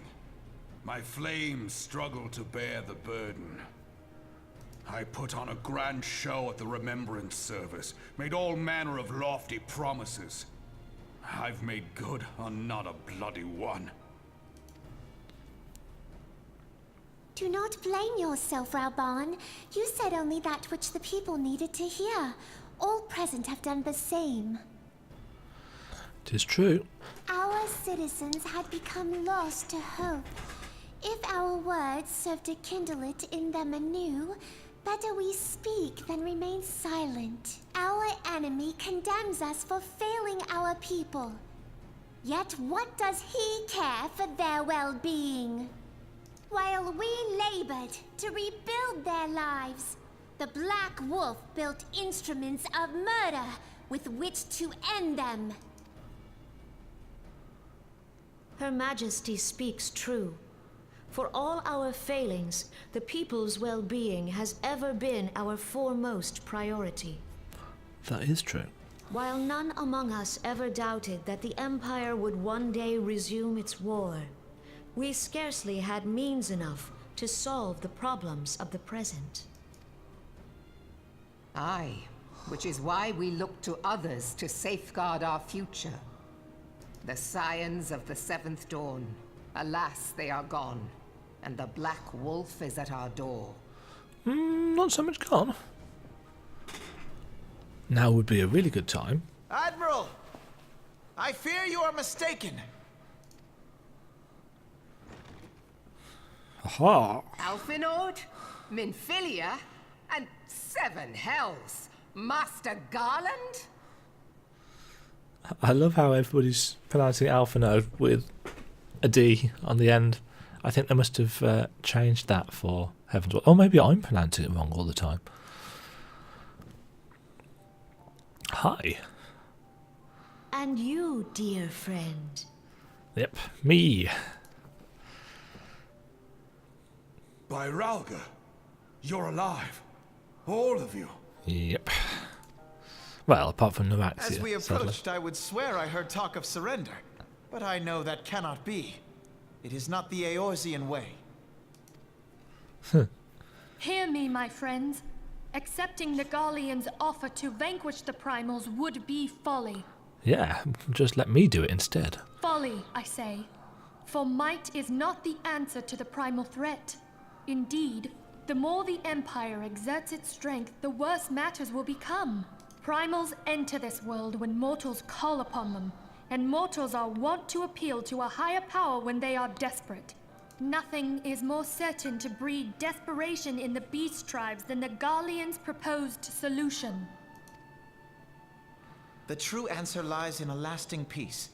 But the Garleans only know war and conquest. And I'm still Should wearing their Eorzea fall uniform. into their hands, there will be such suffering as none can imagine. We are not blind to the many challenges that each of your nations face. Yet you must not give in.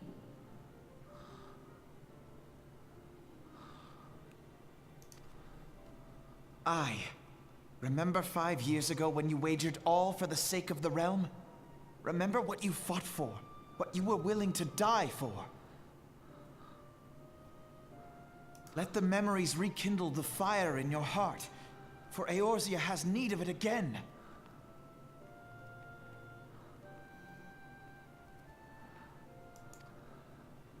Come what may, we Scions will never give up the fight. And so I bid you stand with us, and together we shall safeguard the future of the realm.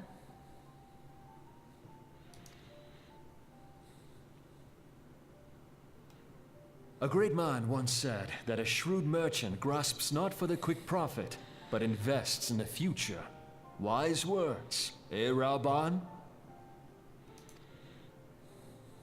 Sid,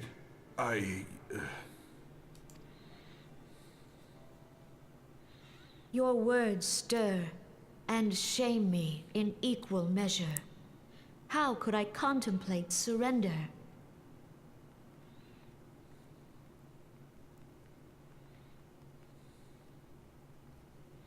I know full well that all we have, we owe to the sacrifices of those who went before us. Yet the seeming hopelessness of our plight robbed me of my insight.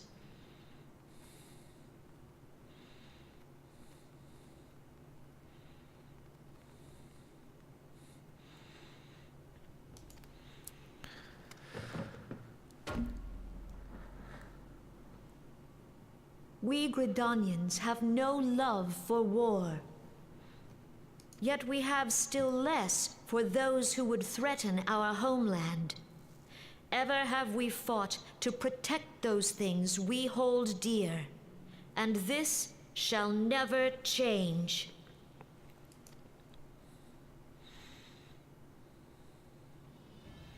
Gridania will go to war. We will fight the Empire for the sake of the realm and all who abide here.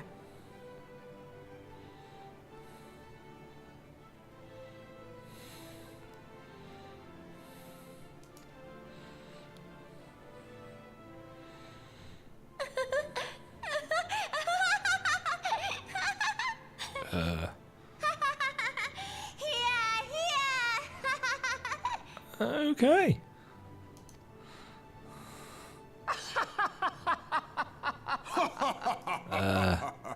Forced laughter. At long last, I hear words worthy of a founder of the Alliance. Rauban, are we to be outdone?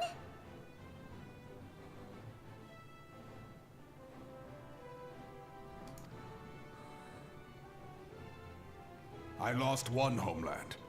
The thought of losing another had blunted my resolve.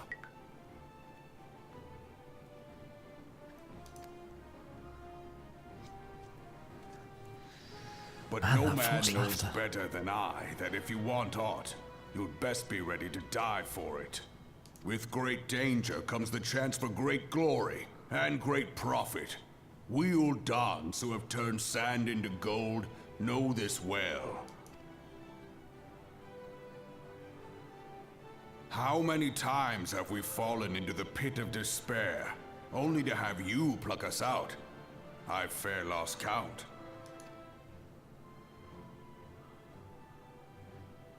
Reckless, the lot of you, like bloody pirates. Well, I won't waste my breath trying to talk you round, on account of being a pirate myself. And the pirate who shrinks from a challenge is no pirate at all.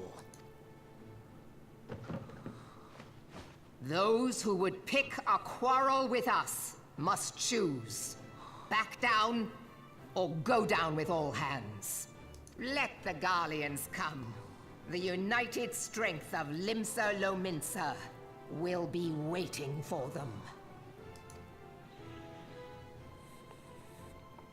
If our realm is to be free of this pall of darkness, let it be by our own hands. For Eorzea!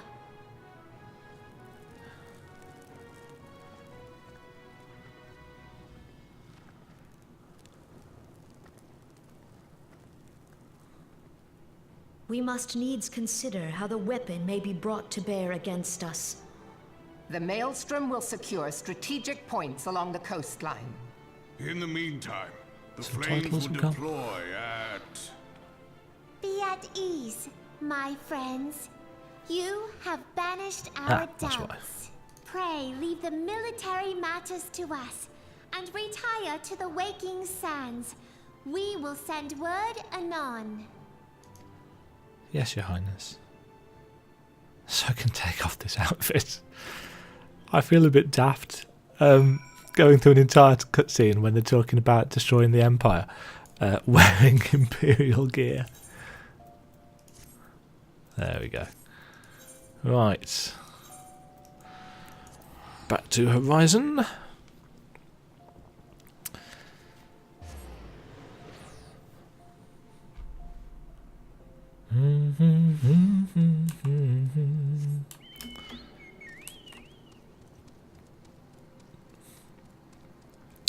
Now, I'm assuming the console game wiki page that I've got open with all these quests on is up to date. I was kind of hoping they would have changed the somewhat barren stretch in the middle, well, for the last couple of levels, but I suppose with the XP increase and the fact that we've been switching around rather than just going through, most people would be well above the level 49 that you'd need to be for this next quest. So we have, in effect, kind of screwed ourselves over. Fortunately, we've still got a good chunk of things that we can do. What's this?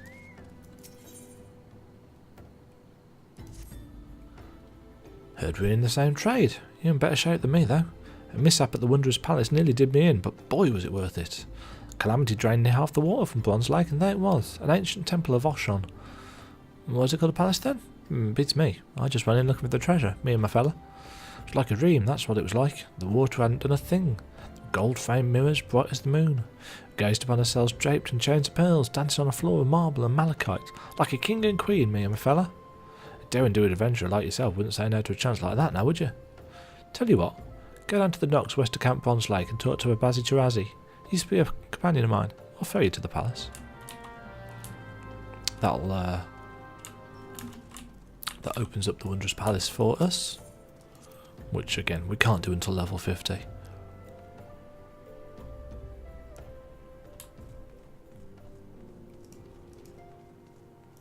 Oh, there are people here.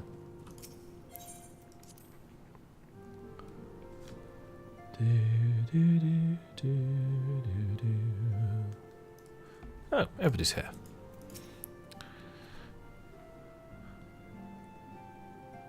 I cannot well express my relief to think that the Alliance came so close to surrender. Because we are getting towards the end of the main story now, I think they've spent a little bit more money on the voice actors. In the sense that there are more voice lines, not the fact that they're any better. But the fire in their hearts has been rekindled, and they will fight to the last. This warmth inside. Did you feel it too, Grandfather? I would know something. Was that your power at work earlier? Nothing of the sort. The leaders of Eorzea had lost their way. I merely helped them to find it again. Oh, hello. Yes, our party returned just a moment ago. How close are you? Outside the door. It's all right, Cid. We must needs plan our next move. Pray continue liaising with your respective nations. Cid, would you be our man in Ul'dah? I'll be whatever and wherever you need me to be. We haven't a moment to waste. All right, let's do this. Thancred's fate weighs heavy on my mind. I cannot bear to think of him enthralled to an Ascian.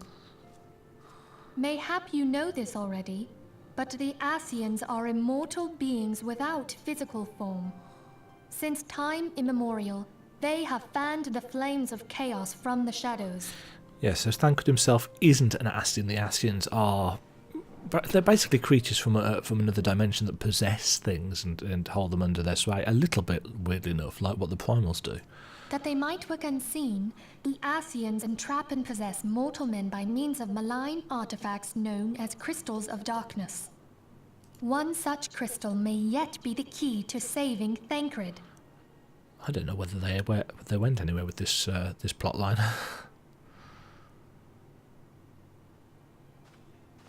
This is a crystal of darkness. Or maybe they wrapped it up in 2.0. Created using data obtained from anomalous crystals found across Eorzea. It comes to us courtesy of the students of Baldessian, our distant allies.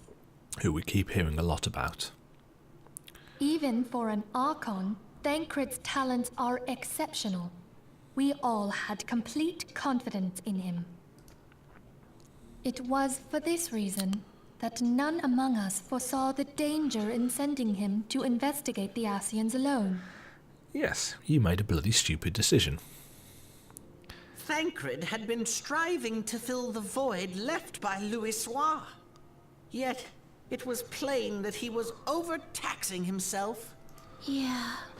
He would volunteer for everything and work till he was dizzy.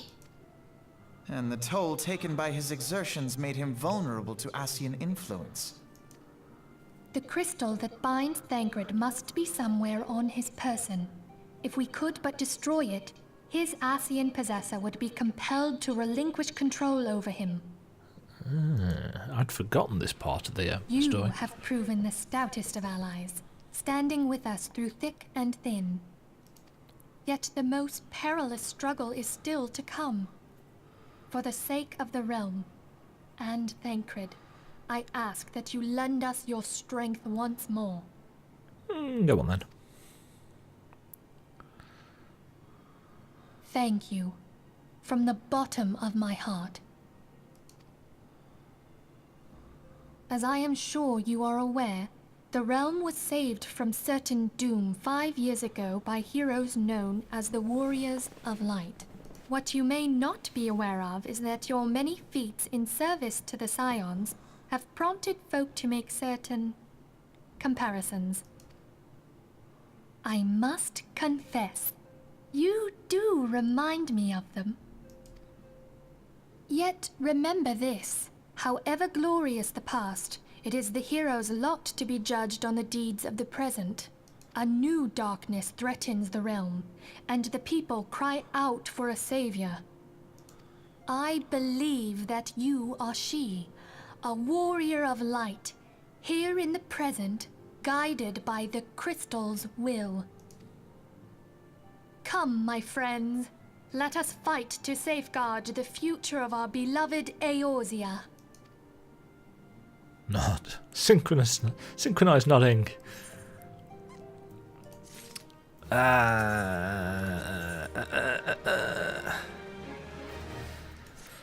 Right, so let's go hand that in while I think about it. Okay, so we are going to need to get a level and a bit. That's actually not going to be all that difficult, because we've got a handful of dungeons that we haven't done yet.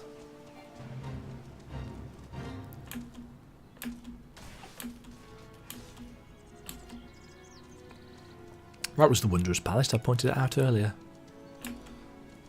And there's a little dock down the side here. You're one of Alan's, aren't you? That one's got a ghost in her attic, you know. Keep sending other venturers to that damn she calls a palace, thinking you're going to bring her fella back. 'Twas 7 of us that day, one of them her fella. Her best friend was another. As soon as we walked in, a tombery attacked. It was dark and we couldn't get perched on the floor, for it was covered in lake slime, then in blood. What more's there to say? Only Elena I made it out by the grace of the 12. Everybody else is dead. Think I'd leave him behind? Leave my brother by another blood? If I hadn't seen what the tombery left? I saw no treasure there, only death. I said my piece. You still want to see for yourself? That's your business.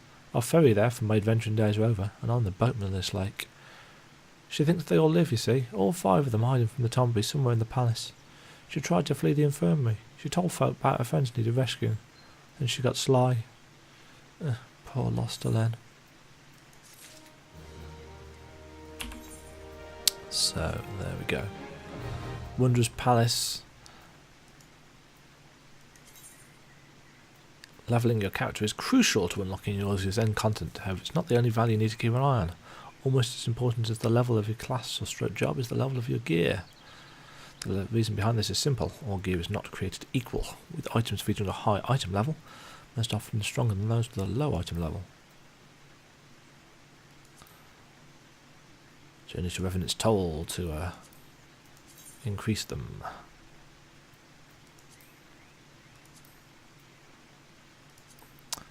Yeah, so you need an average item level of 40 to 45 and to be level 50 to go into the Wanderer's Palace. We don't have either of those things.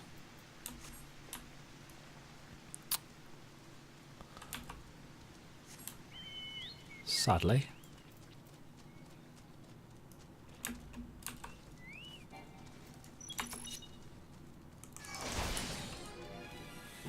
I do this a lot. If there's a tiny amount of time left on a fate, I will hop in.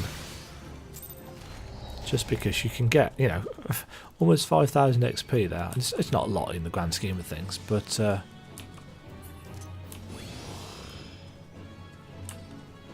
it's something.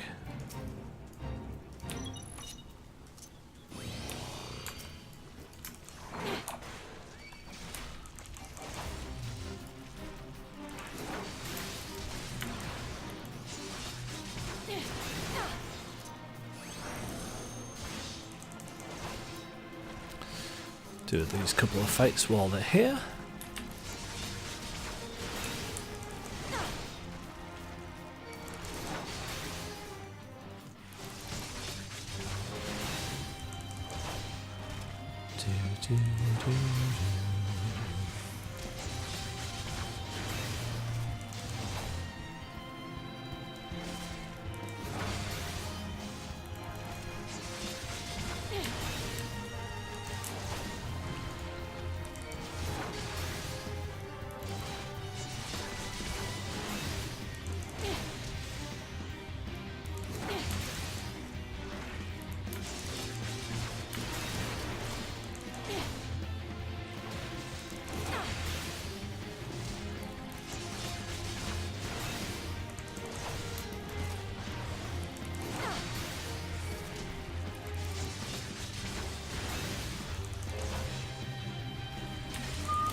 There we go.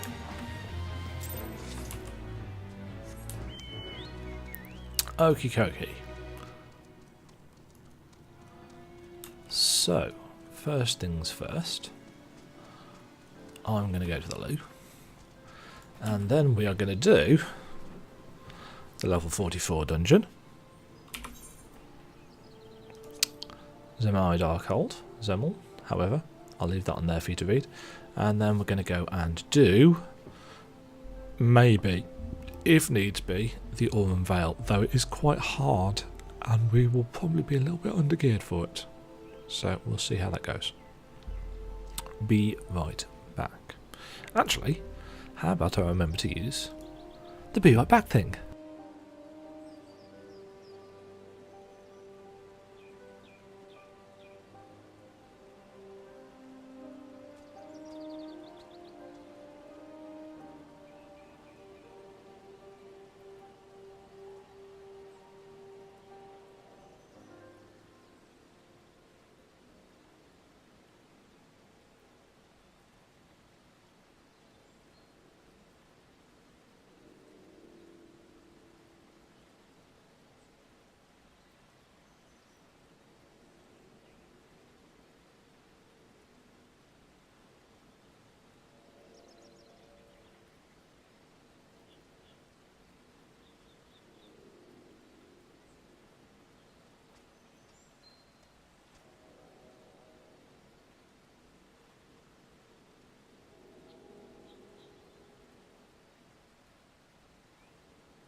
Right. Okay, so it's possible that this will be a quick queue. It's also possible that it'll take some time. We'll find out.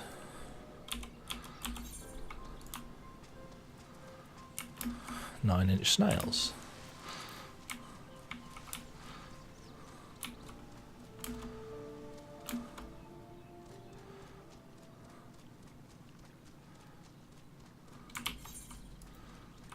Right.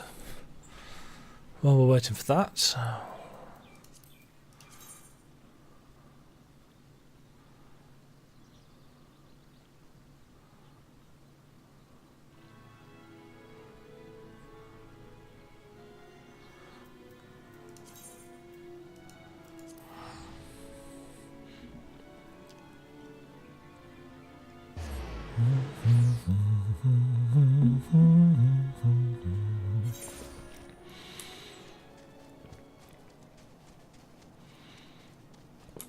what am I doing? Right, we're going to go and kill some lake cobras. We haven't actually been out this way.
Oop.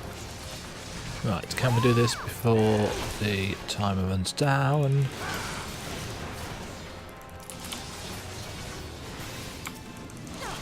One more should do it.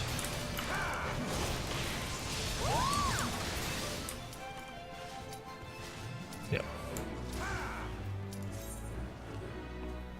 Phew. Hello.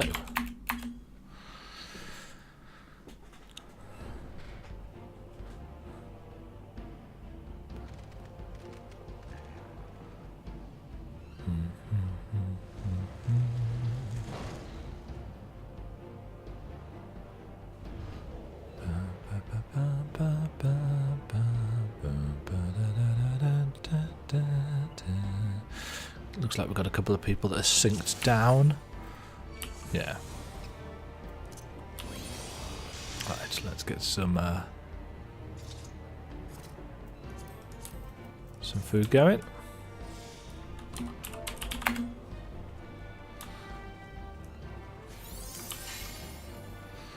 Right, so we've got a bard, a black mage, an astrologian healer.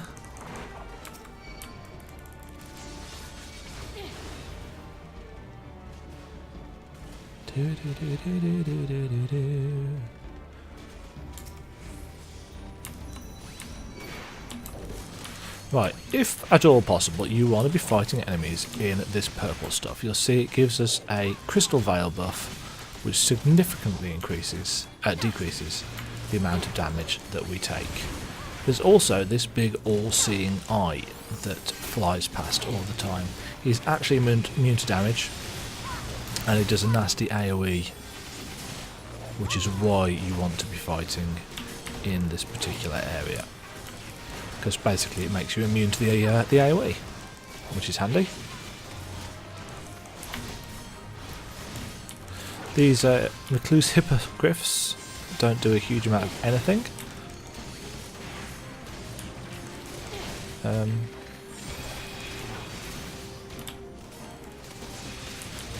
Where's our black mage? Oh, he's AFK at the start. Of course he is. Oh, he's DC'd. Well, that's just great. I thought things were taking a little bit of time today.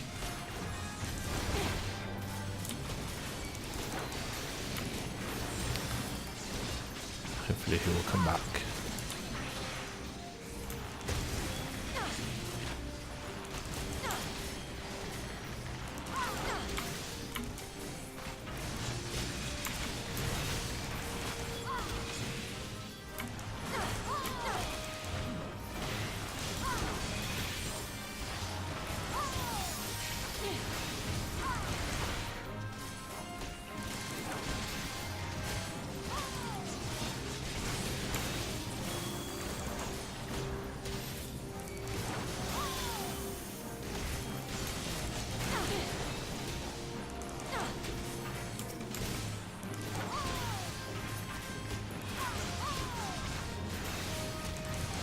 Just, as you can tell, things are taking a little bit of a time to kill. Ooh, he's back. Admittedly, it would be nice if the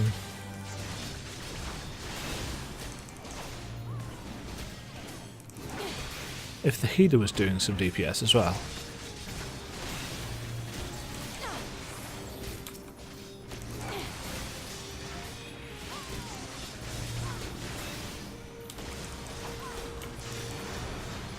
You know, he's not put any dots or anything up, and I'm barely taking any damage.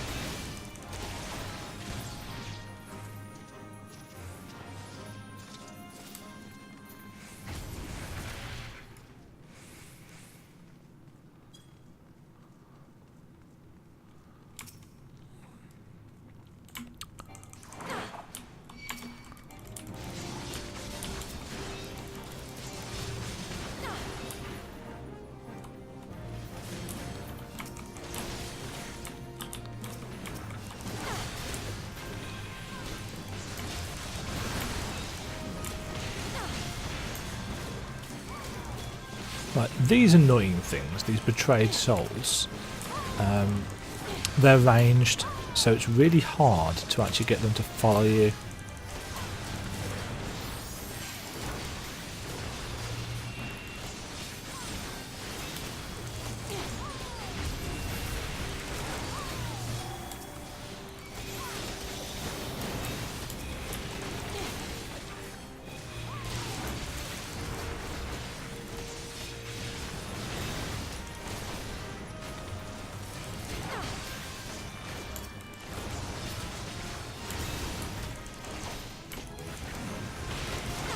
Right, that's our level. We'll learn Shirk.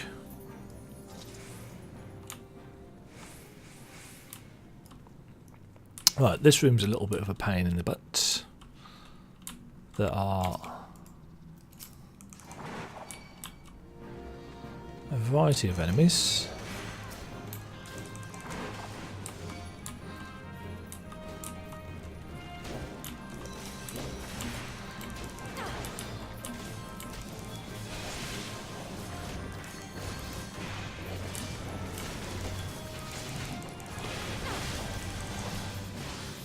But again, we're fighting them in the crystal lights, so they really don't do a whole lot of damage.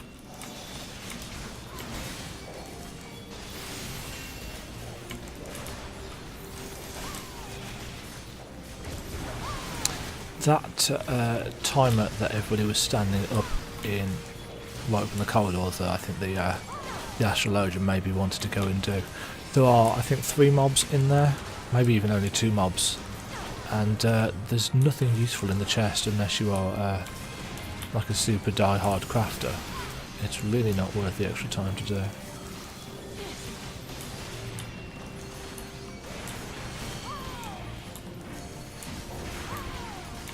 Well, they've apparently decided to pull the others as well. Fine.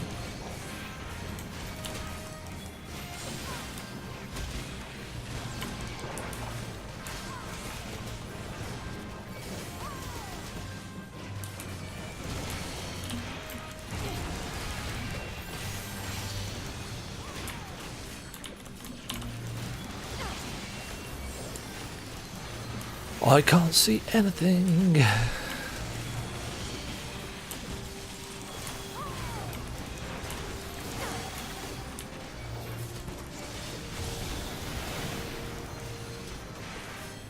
Some people, like our bard over there, will decide to stand outside the protective crystal lights. And this he will take full damage from the eye as he walks around.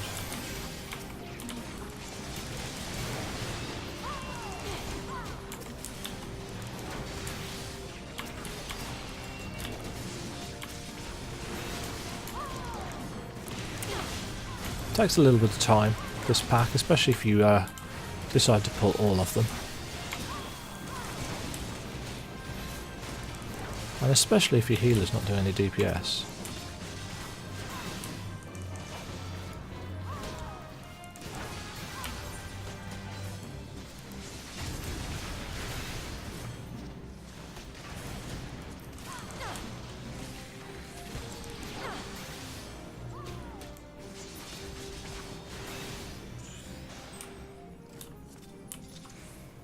These guys are really slacking off.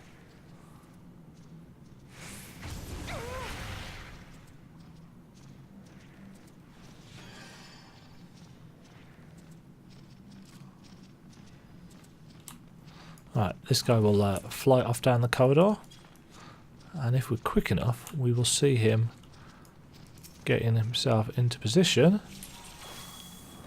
as the first boss. There we go. Right, grab the first boss. Put him down here. Face him away from the party. He needs to be within the purple lights. When he's within the purple lights, he is vulnerable. He's got a conal attack. You can actually turn away from it and ignore it.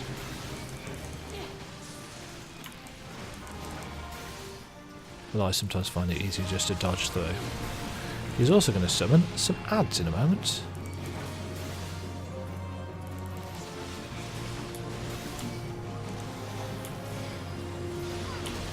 Pick those up the next time he does his conal attack.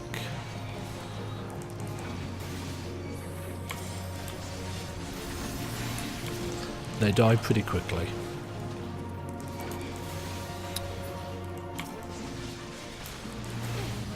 Now, surprisingly enough, the power of the crystal is dimming, so you need to be looking around for where the next purple area is. And as soon as it dies,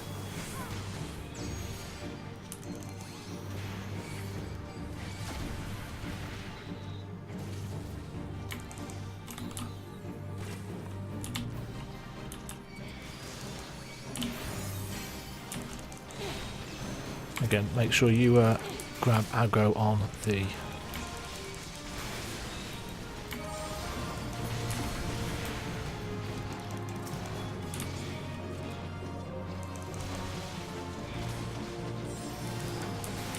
seriously, this healer is really half-arsing this.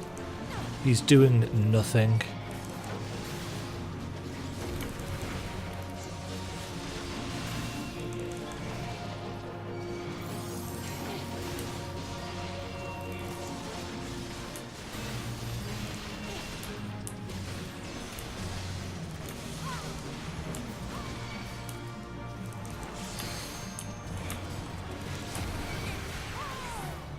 Right, over to the next purple area.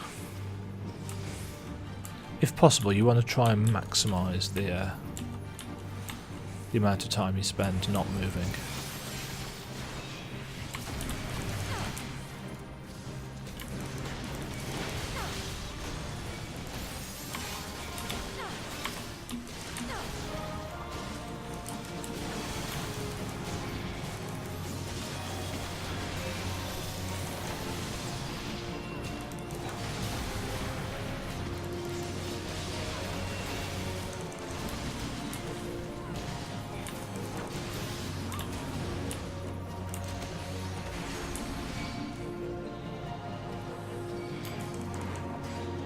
So this is taking longer than it needs to because our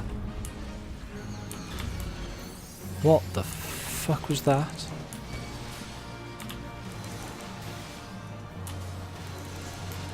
That was somebody deciding to AoE limit break the ground nowhere near the boss. Oh dear. Dear lord. Right, anyway, after the boss is dead, you use the transporter. This has been left here by the Imperials who invaded, I assume.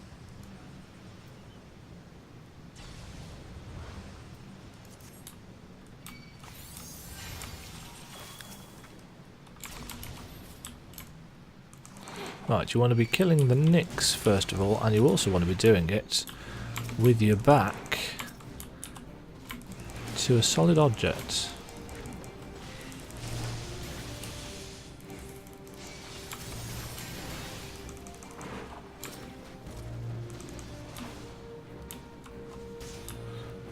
Because that laboured leap really hurts.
Every now and again you'll get a weird link with a betrayed soul. Not entirely sure why.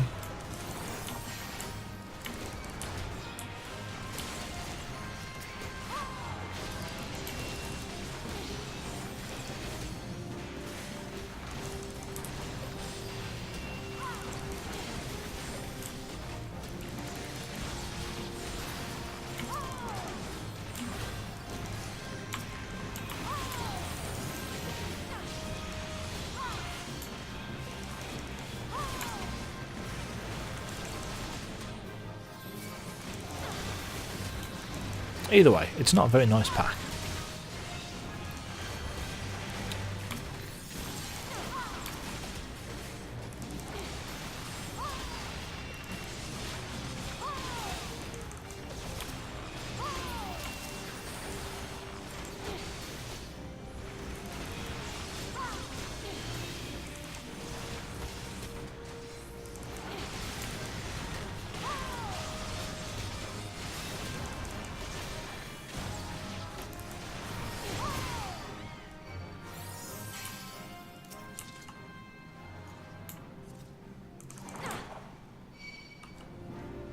Right, these guys.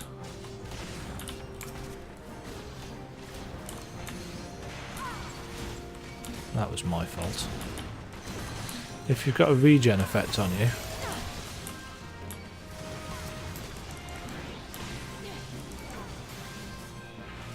Oh man, these guys are making a real mess of this.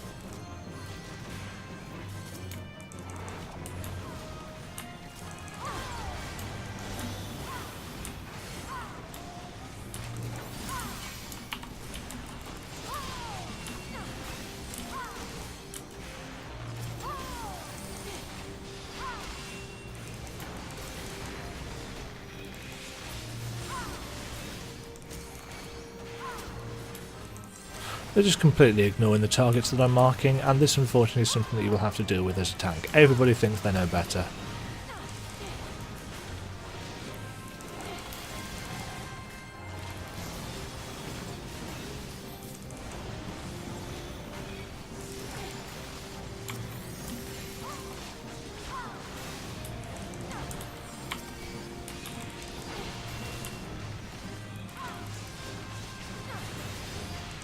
You know, as the healer, he could at least be throwing out a combust, which is the combust rather, which is the damage over time effect that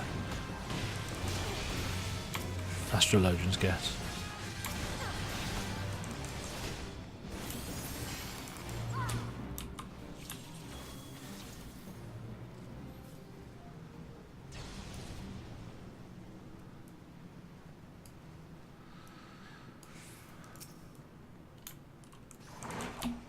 Right, so you can pull these line of sight them around to here if you want to.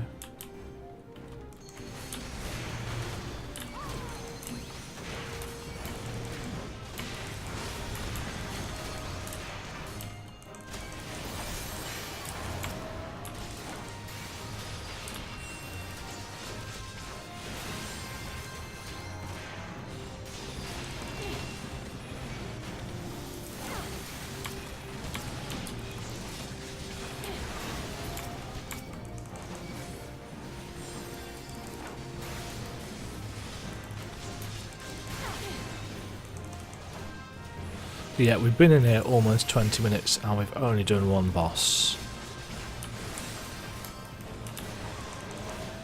And that is because, whilst the healer's doing a great job healing when he needs it, he's not doing anything else. And unfortunately, in Final Fantasy XIV, it is the healer's job to do damage as well as heal. That's why they have damaging spells. And I wish you'd stop regenerating me before pulls as well.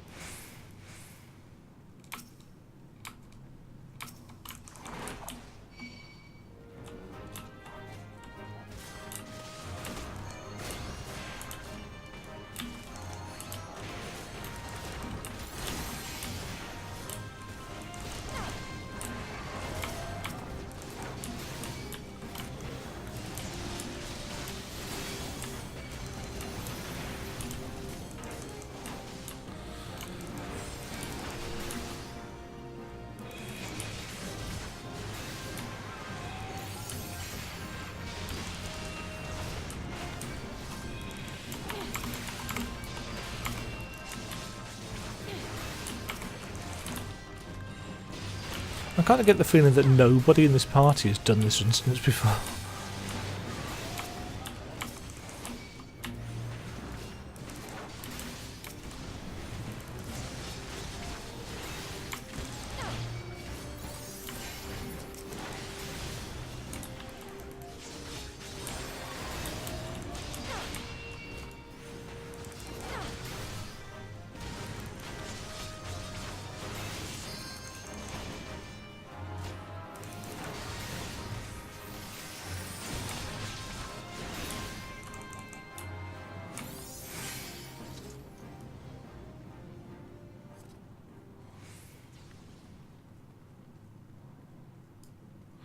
Is this guy not?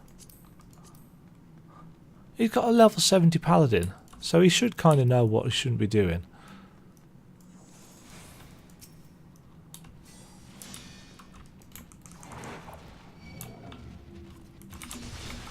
Right, you want, unlike most enemies, you actually want to be facing this guy side on to your party, as he's got a rear conal attack. This fight involves a lot of movement. You've got to be on the board at dodging out of the AoEs. You'll notice that there are some extra ogres coming in from up there, and they're just going to be tossing these little AoEs all over the ground. Prioritise moving. Don't finish your cast. Don't finish what you were doing unless you are really good at reading the server lag. Just move first. You are not doing any DPS if you are dead.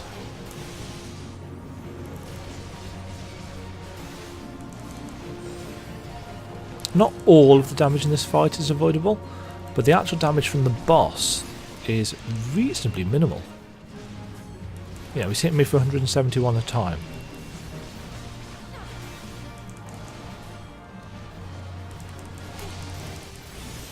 So as long as I can move out of the cone,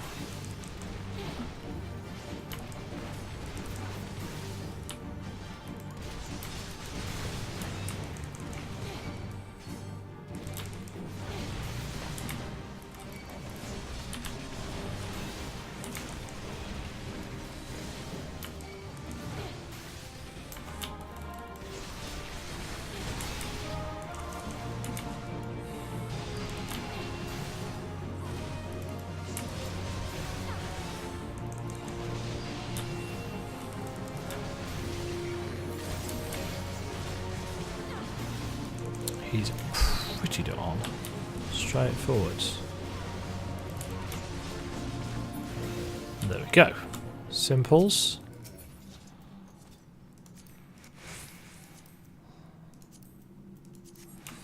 I'm going to agreed on everything.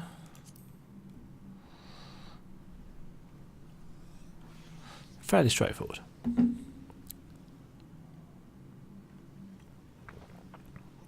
This bit's a bit of a pain.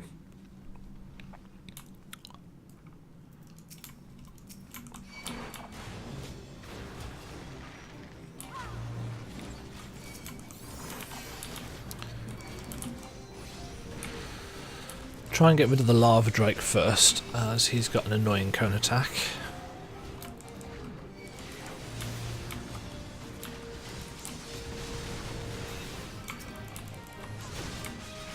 Make sure you keep adding some threat onto the Forsaken Soul, otherwise he's likely to go and try and shaft your healer.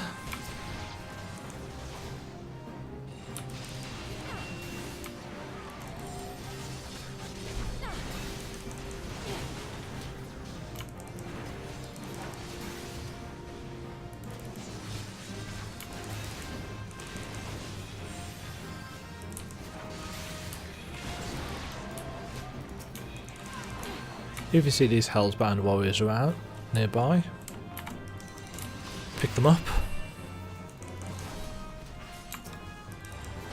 They've got a reasonably far aggro distance, so you don't want to get too near them.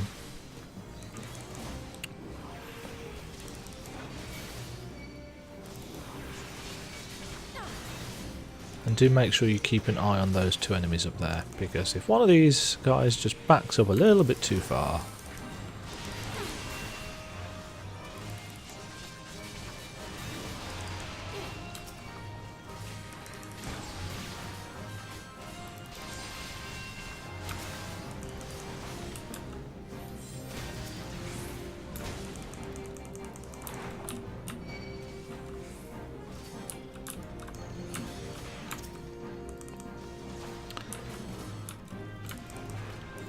Darkjin's going to get himself killed. We're going to get me killed, one of the two.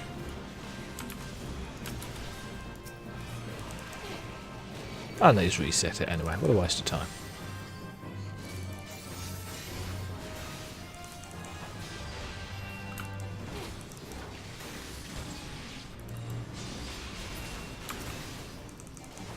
Now, I like to do things this way because pulling these two mobs over here with their annoying ranged attacks is quite infuriating unless you line of sight them around this corner.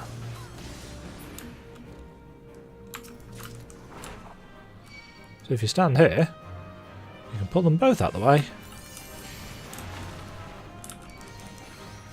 and do that.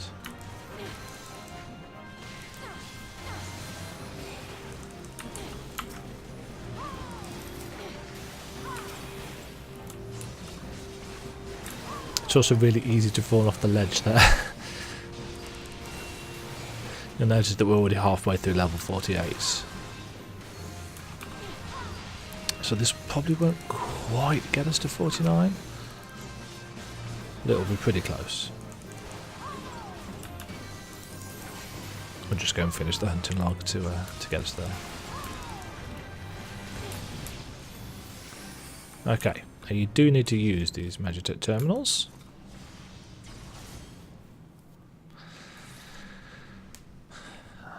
Do.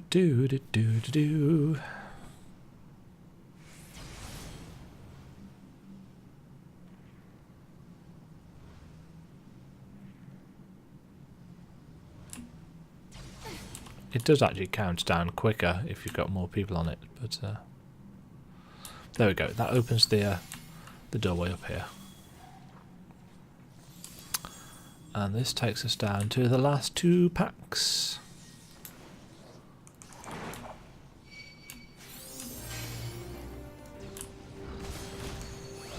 Which is a couple of lava drakes.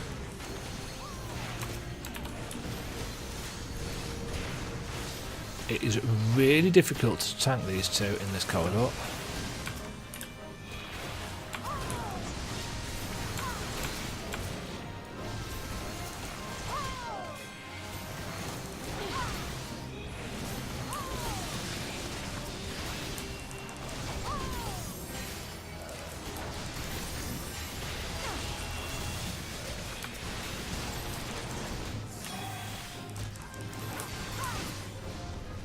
Right, and then there's one more group of enemies.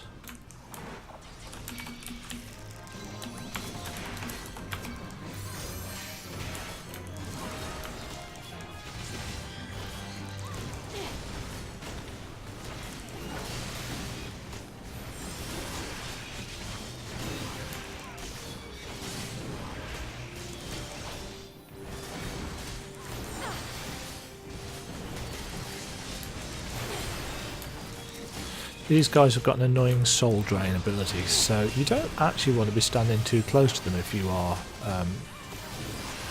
healers or casters, because they will steal your health for their health.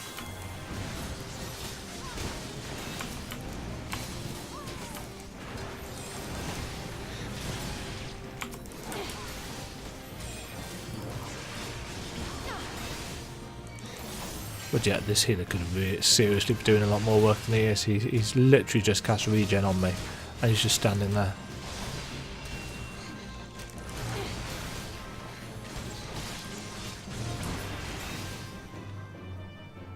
But here we are, the final boss.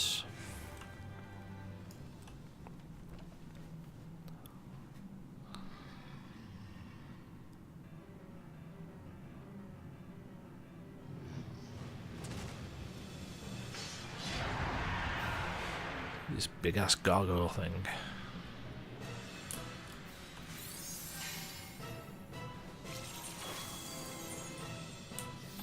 Make sure everybody's ready. Right. He aggroes from quite a way away. Further, in fact, than the range of your shield lob. So you want to be careful when you are running into that room. Especially if you are a caster or a ranged DPS, because if you run in and it's really easy to grab aggro off the tank. Right, at various points in the fight he will tether himself to a corrupted crystal. Once he does that he is completely immune to damage, so you need to destroy the crystal. Whilst he's doing that he will choose a victim and fire a big column AoE at them. That column AoE hits really hard. It used to be able to one-shot things, that's it. As the tank, you want to start running back when it's about 2/3 destroyed, so that you can get into a position to pick Batroll up again.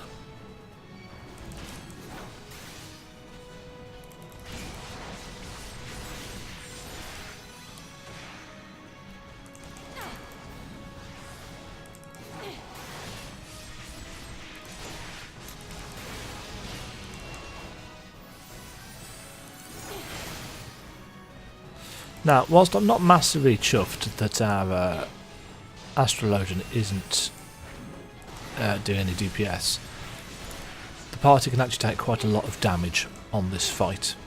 It would at least be nice though if he trucked a combust out every now and again. No, don't.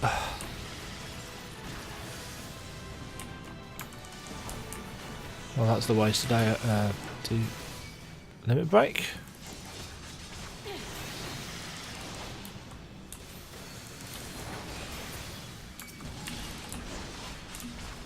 He'll do that thing with the crystal 3 times.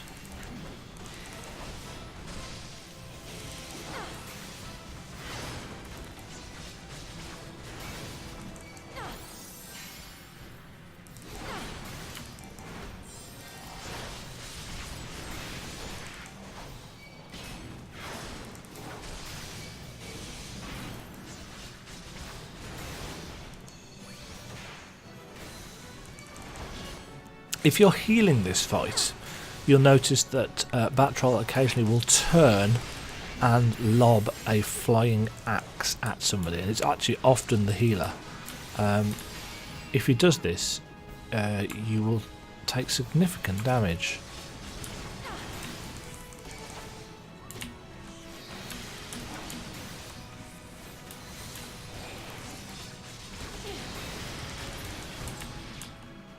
Right, once 3 crystals are dead, then he will enrage, and he'll drop these void pools on the floor. Void pitch, it says there. Don't know why they've got an aggro, or they're in the enemy list, because actually you can't damage them. Our healer should probably heal himself. There he goes. Now is the time to use your limit break.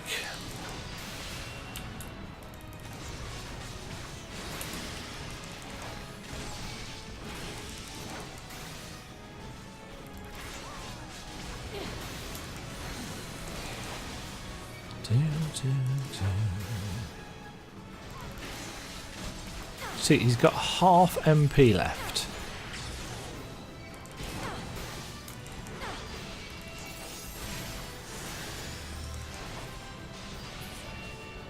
And there we go.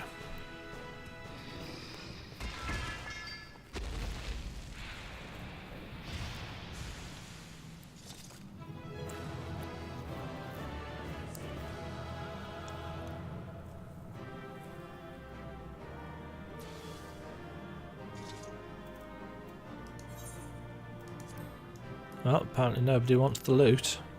Kind of shows. Ooh, tank chest. Don't mind if I do.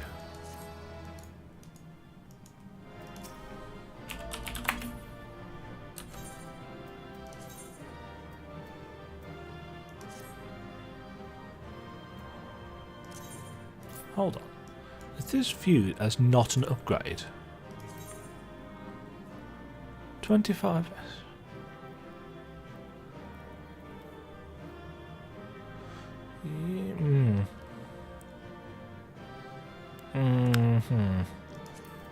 Yeah, I can kind of see why the automated thing actually isn't picking that up as a... Why does it keep taking that choker off? Anyway, that's Zemai or Zemel or however it's pronounced. I can't remember, and you only find out when you get to Heavensward. Right, so we're almost 2/3 of the way through. Let's go kill some cobras.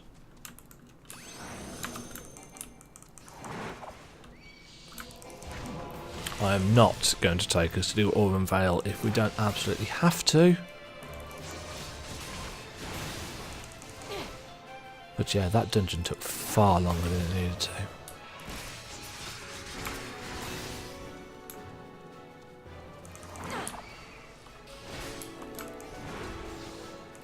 Do do do do do do do.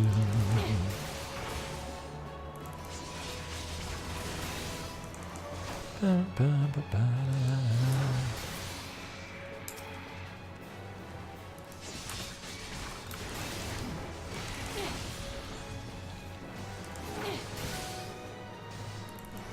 Do do do do. Do do do do.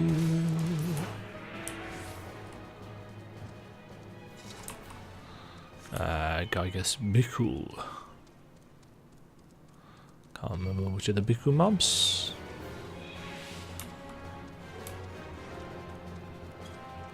Sozu. Shamana. Sozu. Bombs. Are the Bikus the high level ones? Yes, they are.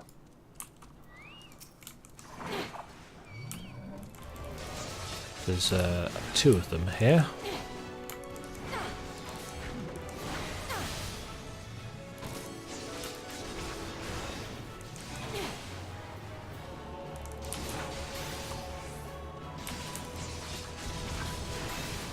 Do do do do do do do. Yeah, you need to kill 5 of them, unfortunately. Oh no, there's 3 of them here. This is the entrance to the crystal tower.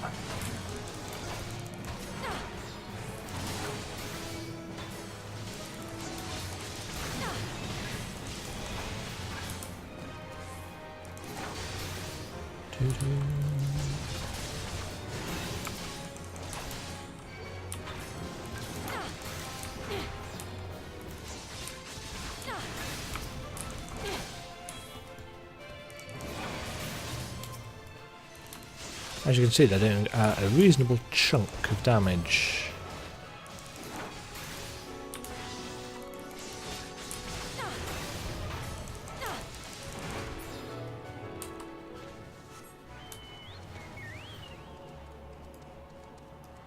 Right, head back down to the lake. Because we need another cobra. Or two. Gonna need a cobra or two, boy. You gotta kill a cobra or two. This here is where the entrance to the Wondrous Palace is. Not the Wondrous Palace, the Keep of the Lake, which is a dungeon that we will be doing later. Much later. Much later, actually. It's 2.5, I think. We are a long way away from 2.5.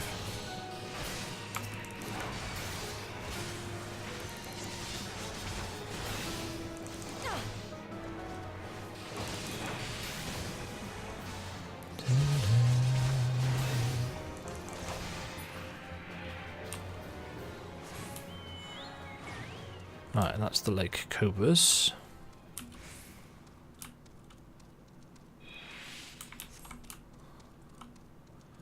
There are some leaves here that are rather good. Just want to quickly check. Don't think there's going to be any weapon upgrades. No.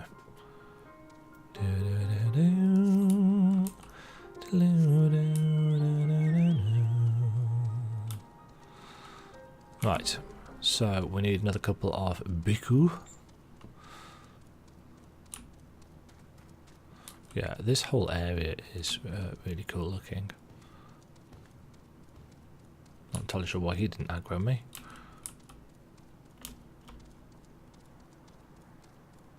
Not going to moan about not having to fight them though. Because I'm lazy. I miss with fast blade, yes I did. Doo-doo. Doo-doo-doo. And again.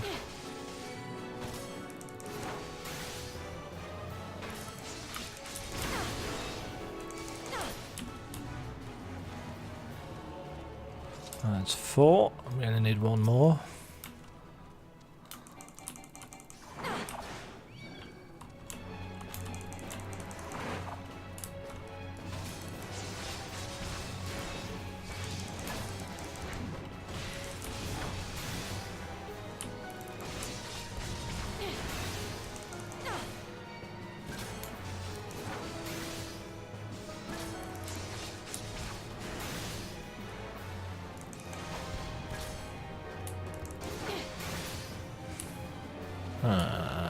There we go. Right, what else do we have? Giant Luggers in Kurthus, Tempered Orators in Southern Thanalan, Northern Thanalan, Eastern Lanusha. Right, I'm going to... No, I'm not going to waste any Aetherite tickets for 50 gil. Especially because that's... takes us to a nice round 185,000. Right, if we head north from here, that will actually take us out into the Boulder Downs, or near the Boulder Downs.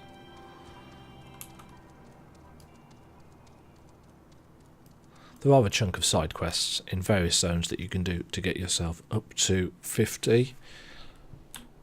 If you are desperate to not do dungeons, or if you are playing a DPS job that has ridiculous queue times.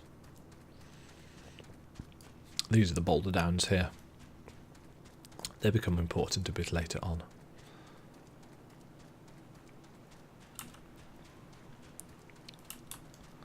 You'll notice that there are some glowy blue things.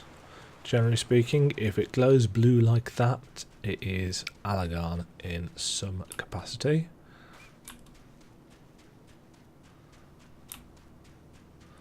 There's one looker. So this is where part of the moon crashed into the ground, I believe.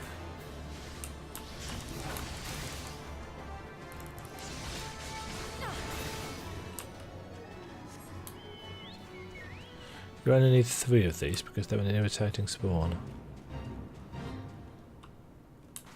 We can probably kill Clithius. Let's see.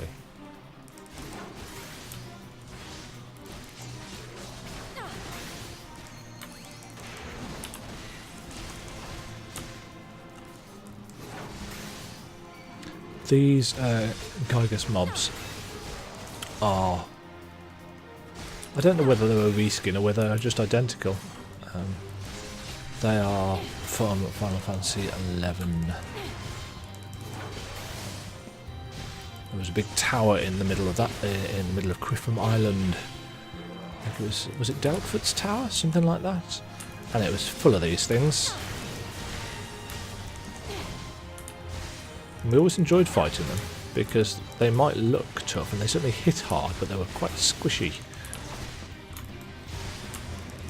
And that's what you wanted. You wanted enemies that were squishy, so that you could hit them easily, and you could kill them quickly.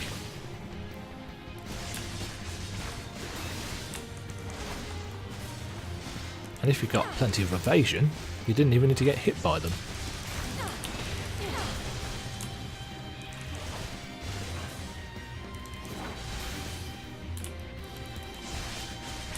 Oh shit. Chocobos with... Release the Kraken!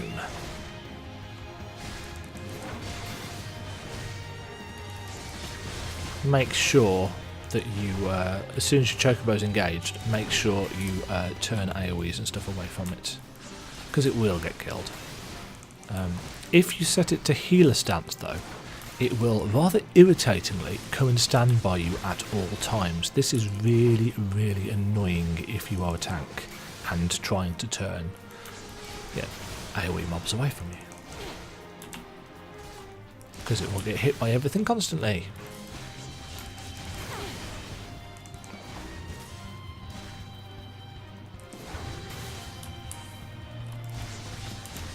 If you remember, we bought a stack of Gissel Greens at level 30, so that was 99. I think we actually had 100 or 101 in the end because of the quest, but we're only down to 73.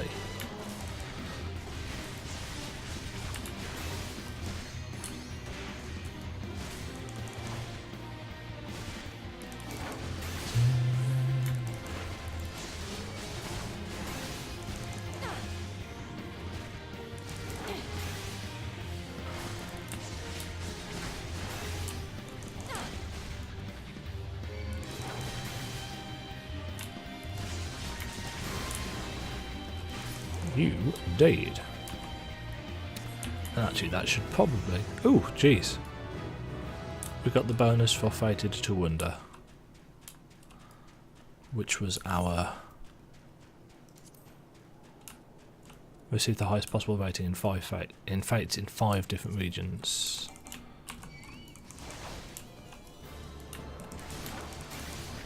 So that's nice.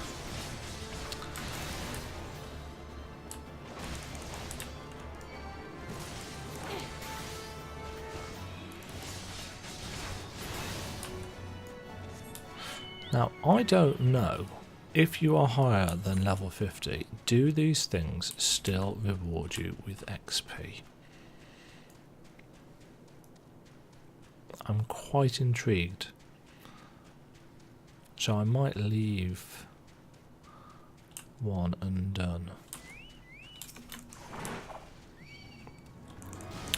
Just for science.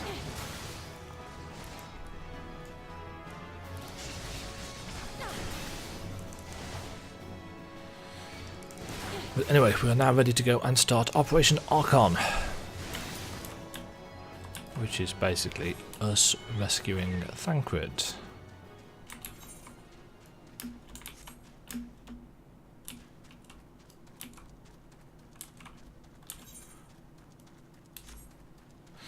And we're going to go and walk back down there because, again, whilst we've got Gil, we don't want to waste Gil.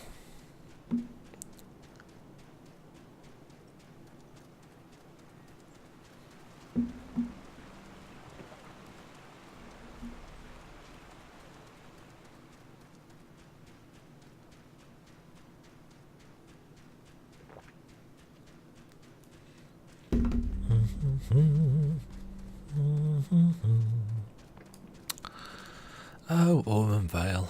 If only you weren't such a... Ooh, hello, Snowwolf. I do like the Auron Vale, but it's... There are too many opportunities for people to piss about and waste time in there.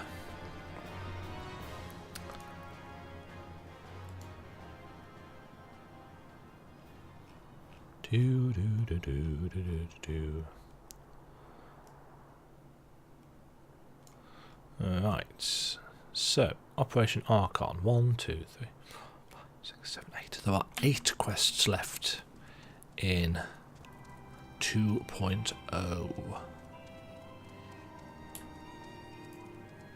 Oh, we don't need to go here, do we? We need to go to freaking Horizon.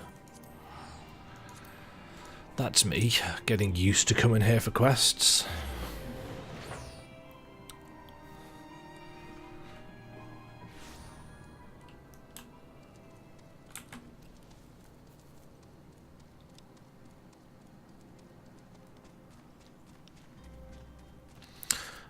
Annoyingly, some of the quests that we're about to do are a bit crap, to be honest.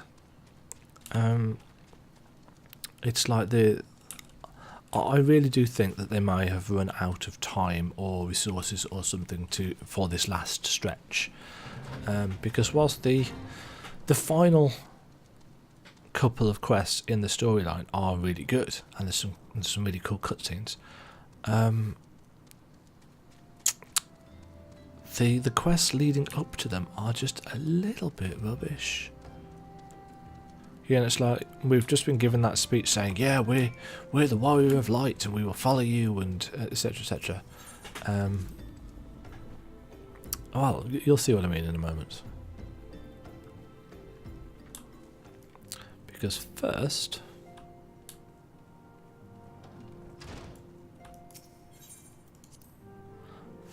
we need to do a trial. Minfilia would brief you on I'll try that again. Minfilia would brief you on the Eorzean Alliance's planned counter-offensive against the Empire.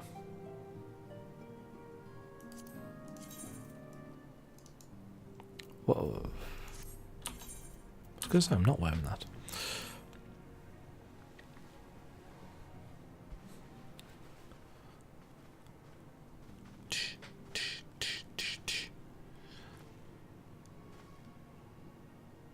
All present, then let us begin.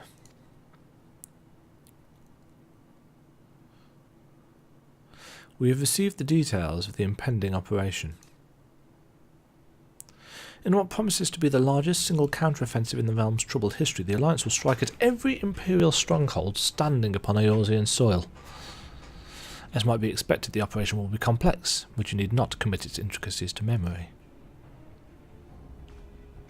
It is enough that each man understands his part and plays it to the best of his ability. The finer instructions you will receive at each staging point. So Operation Archon comes in several waves. To begin, let us review the distribution of our forces. From west to east, the Maelstrom of Limsa, the Immortal Flames of Uldar, and the Order of the Twin Adder of Gridania. And up here we've got Ishgard. Up there we've got Zalfatol. We've got Gorobania and Alamigo over there. And we have got... I can't remember. Is that... Oh, that's Charlatan up there.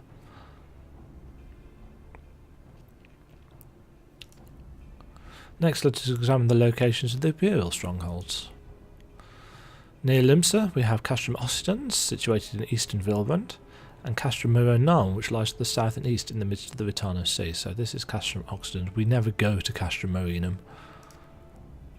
Near Uldar, we have Castrum Meridium to the north. We'll be going there in a bit. And the coastal outpost at Cape Westwind, we should be going there in a minute, which connects Castrum Marinum to the mainland by means of a Magitech transporter. Near Gridania, we have Castrum Oriens, which lies on the eastern edge of the Twelveswood. And finally, in Mordona stands Castrum Sentry, a thorn in the heart of Eorzea. So they've got a lot. The forthcoming operation will see Allied forces assault each of the aforementioned locations with the ultimate objective of destroying the Empire's new weapon housed within Castrum Meridianum. So that's our end game. As one might expect of the Black Wolf's seat of power, Castrum Meridianum boasts all but impenetrable defences. If we are to breach it, we must needs isolate it from its sister strongholds. To do otherwise would be to risk being caught twixt hammer and anvil. The operation will comprise 4 distinct phases, all told. The first shall see us eliminate one of the Black Wolf's most trusted lieutenants, Ritatin Saz Ivina. According to our intelligence, the Prefectus is due to visit the Imperial outpost at Cape Westwind for an inspection. When he arrives, we shall dispatch an elite adventurer unit to eliminate him. Demajen, we would like you to lead this assault. So that's going to be our trial that we're going to do in a minute. Ritatin is a peerless field tactician. Shorn of his leadership, the garrison at Castrum Occidens will be as a snake without its head. Phase 2 will see us sever Castrum Meridianum's primary lines of supply. As soon as Ritatin's presence is confirmed at the coastal outpost, the Maelstrom will lay siege to Castrum Occidens. At that very hour, the Lominsum Armada, helmed by the Admiral herself, shall move to blockade Castrum Marinium.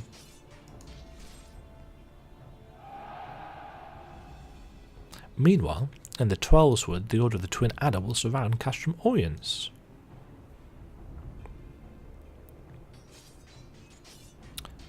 And they'll have the sylphs to help them.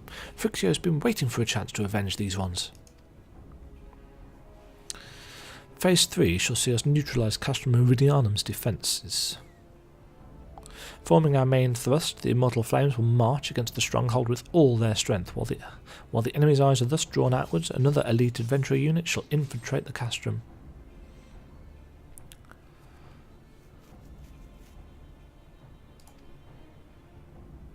Its mission? To disable the Magitech field generator which protects the Praetorium, a fortress within a fortress wherein the Ultima weapon is believed to be housed. Demajen, we would have you take command once more. Meanwhile, the Order of the Twin Adder will blockade the railway which connects Sentry and Meridianum, preventing the timely arrival of reinforcements from Mordona. A wise precaution. The monstrous locomotive which runs back and forth between the two castra is capacious enough to transport a small army by all accounts. It is well the Garleans did not think to give it wings.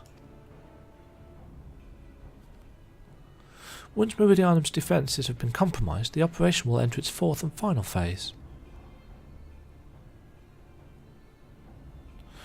This will see the Immortal Flames enter the stronghold and suppress the remnants of the enemy garrison, allowing Demajen's unit to pass unopposed into the Praetorium, where they will locate and destroy the Ultima weapon.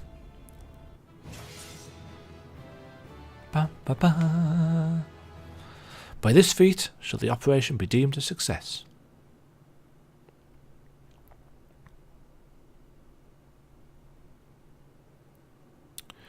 In addition to the Grand Companies, we can count upon the support of a variety of other parties, from the Pirates of Limsa to the Monetarists of Uldar.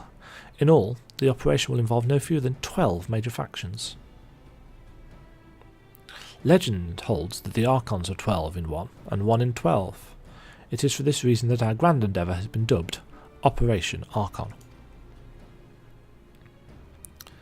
Countless free companies have also pledged their swords, and more join us by the day. At long last, all of Eorzea is rising as one. As before, we Scions shall work in concert with the Grand Companies. Ida, Papilimo, Ishtola, pray accompany your respective organisations on their missions. Urianger, I would have you represent us in Uldar. Reassure the financiers that they have made a sound investment. When that is done, pray return here and aid in the coordination of our forces. Tataru, Please assist Urianger in any way you are able, and ensure that everyone is kept abreast of the latest developments.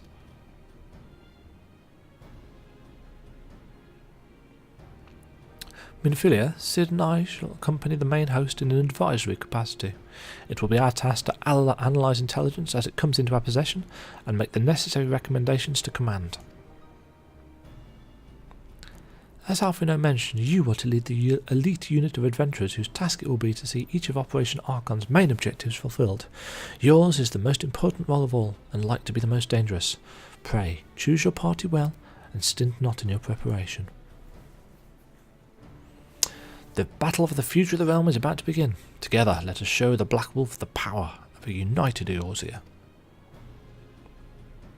Fist punching!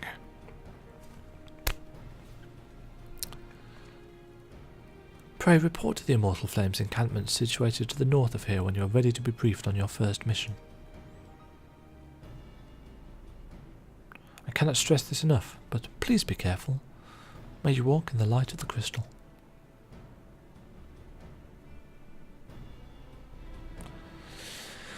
So, here we go. It is time for the final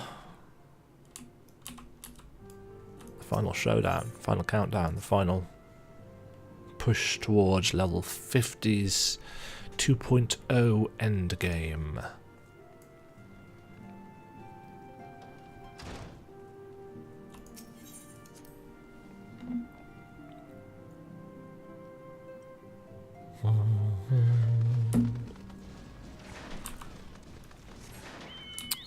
A lot of people just randomly ran past.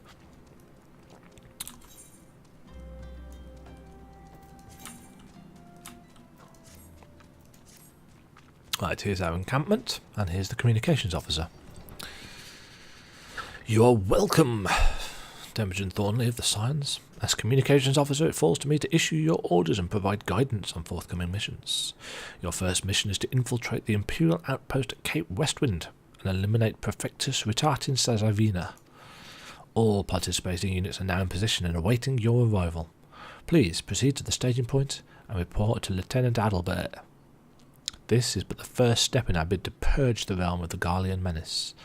I shall pray for your success. So, we've been down this way before, but we haven't actually been up to Camp Westwind. Cape Westwind either. I keep saying camp.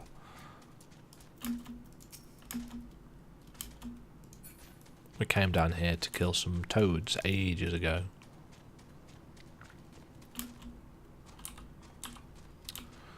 So what we want to do is head up here. And here's Adalbert.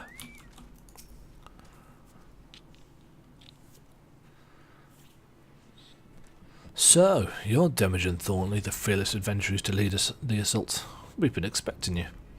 Our Maelstrom friends reported that Ritatin Sazavina departed Castrum Occidens an hour ago. And sure enough, a convoy of Imperial airships landed here just now. The likelihood is high that our target was aboard one of the vessels. I've dispatched scouts to verify his presence before we strike.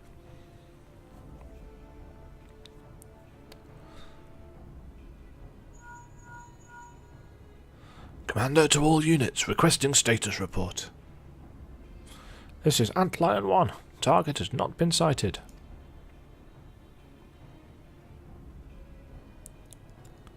This is Antlion 2. Likewise, target has not been sighted. Antlion 3 here. We've got nothing for you neither. This is Antlion 4. Nothing to report as of... Wait. Disregard previous message. Target sighted. I say again. Target sighted. Understood. Hold your position.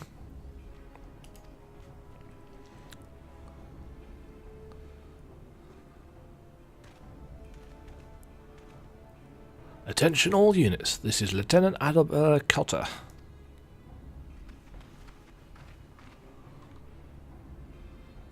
The first step of Operation Archon begins with us. Should we falter here, all hope of victory will be lost. 'Tis no small burden, but know that I believe in all of you. So believe in yourselves, and together we'll blaze a path for our brothers and sisters of the Alliance to follow.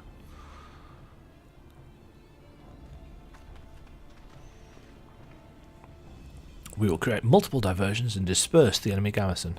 That should give your people a chance to breach their defences. Go now and bring us Tartin's head. May Ralga grant you strength. Nod.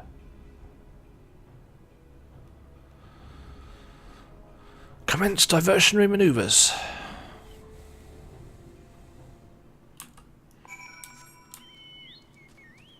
So we want to be heading up here and up here, completely ignoring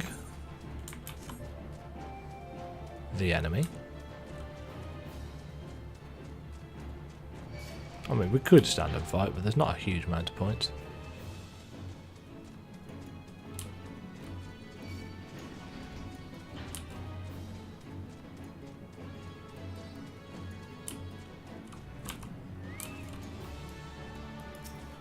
And you can actually ignore this fool here. So, examine this, and it will grant us entry to Camp Westwind.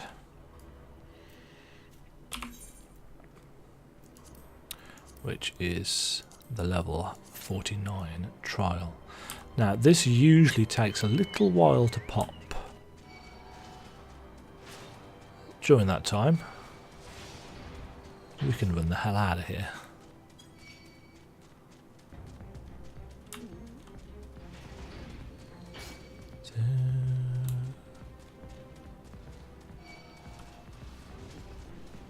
My chocobo is faster than you.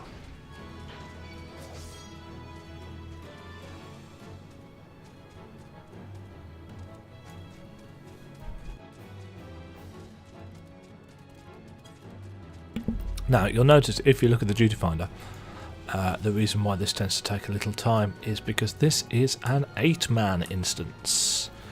2 tanks, 2 healers, 4 DPS. Average wait time, less than 5 minutes.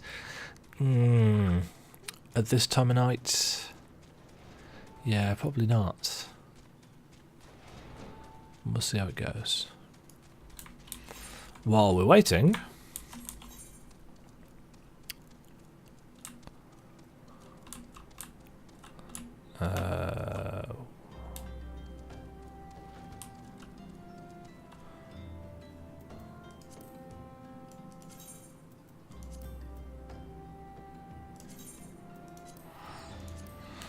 while we're waiting, we'll go and continue on with the hunting log.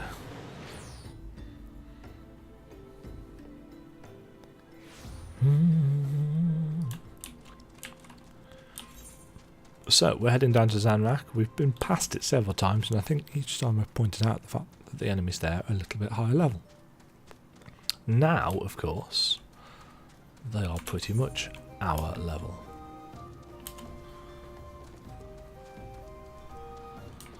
We're on the lookout for tempered orators. Interestingly enough, I've not seen this fate before.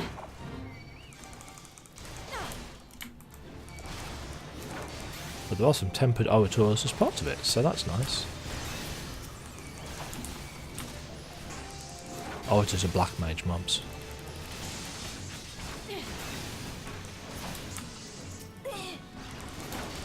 I'm going to prioritise killing them.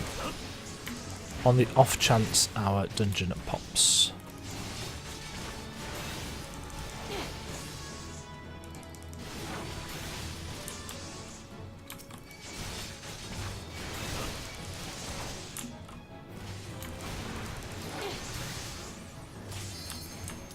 Just like that.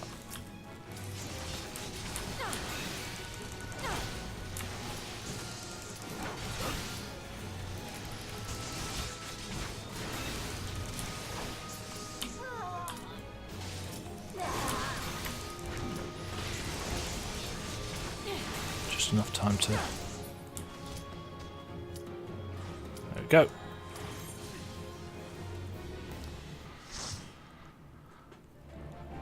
Just enough time to kill those, not finish the fate though. So this is a full party, this is our first full party experience.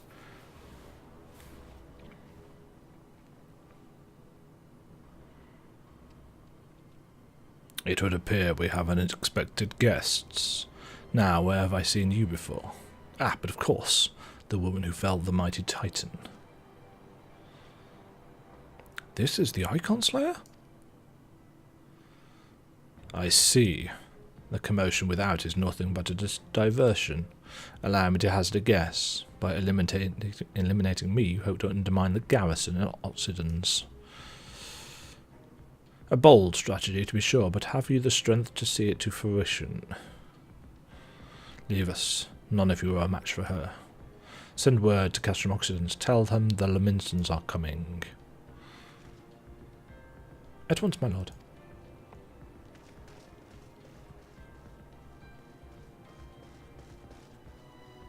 "15 years have come and gone since Lord Van Baelsar's first set foot in Eorzea, yet his ambition for the realm burns as strong as ever it did.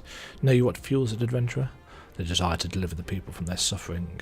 The lands he has conquered will all be set with problems, poverty, starvation, lawlessness and strife. My homeland was no exception. Had my lord not reached out and claimed it for the Empire, it would eventually have destroyed itself. But under his sage leadership, my people enjoyed such peace and stability as we have never known, and he only desires the self-same for the people of this realm.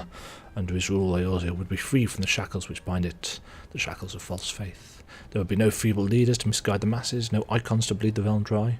Peace, true peace would reign, the people would be free to live their lives without fear of persecution or oppression. Should you doubt the truth of my words, I would bid you look upon me. I am no son of Garlabald, yet Lord Van Baelsar saw fit to raise me to a station of great honour. He measures a man not by his birth, but by his worth. Such is the sense of justice. By the grace of his excellency, I am where I was born to be, upon the field of battle. He has given me a noble cause to fight for, and worthy adversaries to smite.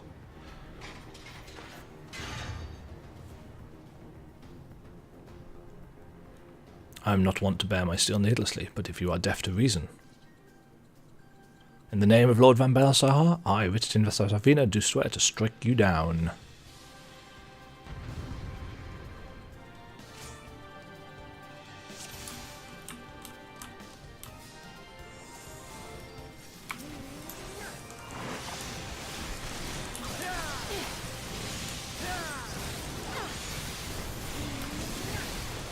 There's always somebody moaning. I say the cutscene's not that long. Yeah, well it is.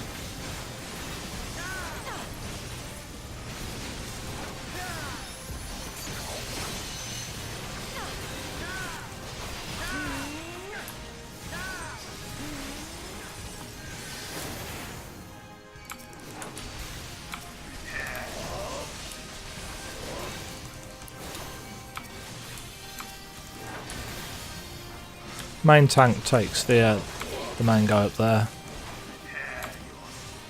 Off tank can grab any of the adds.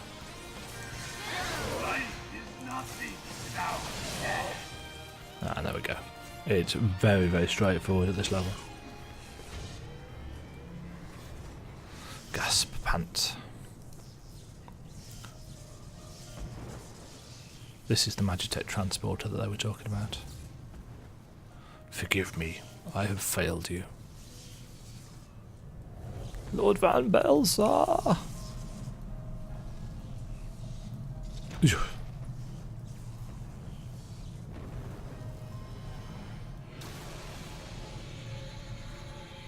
He done gone broke it.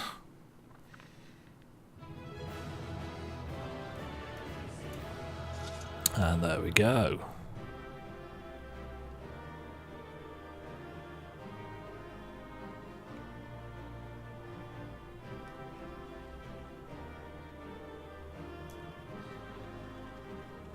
So, pretty straightforward, really doesn't take very long. The cutscenes, this is the problem that a lot of people have had with the kind of ending to 2.0. There are some long cutscenes, but you don't get them until you are in the instance, and obviously that causes a lot of issues. Still managed to receive a commendation. Mind you, I suppose I did give them bonuses. That light, the Magitech transporter. Alphino, Demajen, are you there? What news of Ritterton? Fallen? With this deed, you have sown the seeds of our ultimate victory. Yeah, because I did loads. But yeah, that's Castrum Marinum, out in the middle of the sea. The fading of that light presages an end to the Empire's tyranny. Richardin says Irina is no more. Let the next phase of Operation Archon commence. Ooh, that sounded more like the cawing of a crow than...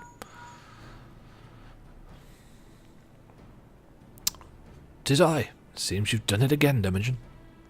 I'd raise a tankard to you, but I'm afraid we've no time to savour the victory. There's still the small matter of infiltrating Castrum Meridianum and destroying the Ultima weapon. I know. No rest for the preternaturally gifted. Now stop feeling sorry for yourself and make your way back to the Immortal Flames' encampment. The communications officer will issue your orders. I'll be waiting for you with the main host." Nod. Randomly. Ooh. An R? See an N. Oh, it's La Habrea. "Look, Heidelin, your minion comes, bringing the lights. Alas, the gate to the void already stands open. Soon darkness shall consume all, and you shall bow down before the one true God."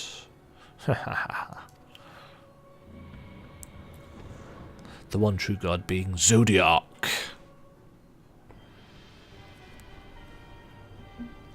Ah, this is Castrum Meridianum. In fact, I think technically this is the heart of the Praetorium, but whatevs. I love the fact that they still use paper despite having all these fancy holographic displays. "The Praefectus slain?" "Regrettably so, my lord, and at the hand of the Icon Slayer of the Centurion who survived the attack is to be believed." Richardin. "Where were his men when he faced the enemy? Fleeing even their commander shields up his last breath? If it should prove they questioned his rights..." "I cannot speak for them, my lord."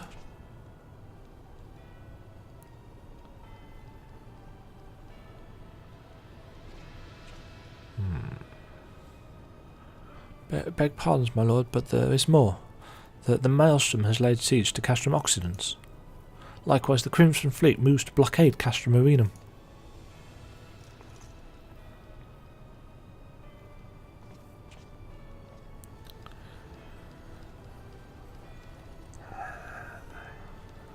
So, this is their answer.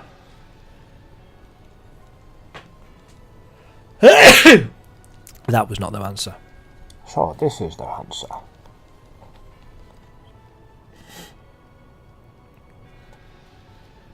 Very well. We shall crush them as we crushed the Icons. Go forth and show them the futility of their resistance. Yes, my lord.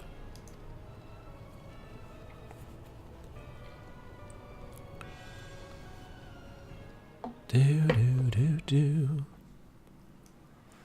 Oh, good. It at least puts us back out where we were. Right, so back to the communications officer. That's the interesting part of this chunk.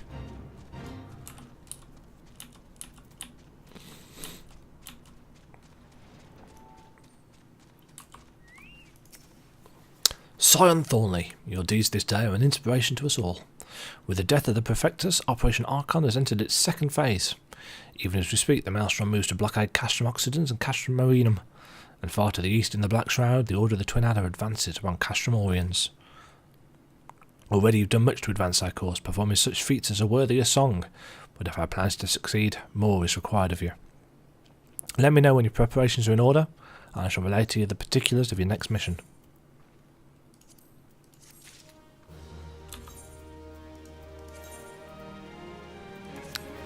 Yes, no, that definitely counts as an upgrade.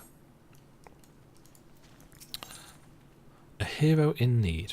The Allied Communications Officer has a task that can only be performed by a hero of the Alliance. Yeah. Phase 2 of the operation is presently in motion. Our brothers and sisters of the Maelstrom are holding their own against Garlean forces upon Vilbrand and the Returner Sea. Ere long the third phase will begin, and you must take to the field once more. The Immortal Flame shall strike at Castra Meridianum by way of a diversionary manoeuvre. While the Garleans are thus locked in battle, you are to infiltrate the stronghold and bring down the Magitech field that surrounds the Praetorium. The staging point for the mission lies in the shadow of Castra Meridianum in northern Thanalan, and that is where you need to go. On your way there, however, I'd ask that you make a brief stop at Camp Bluefog, one of our key outposts in the area. The garrison, I'm told, is in low spirits, and it would do our troops well to see the hero of Cape Westwind appear before them. For the good of our cause, please stoke the fire in their hearts.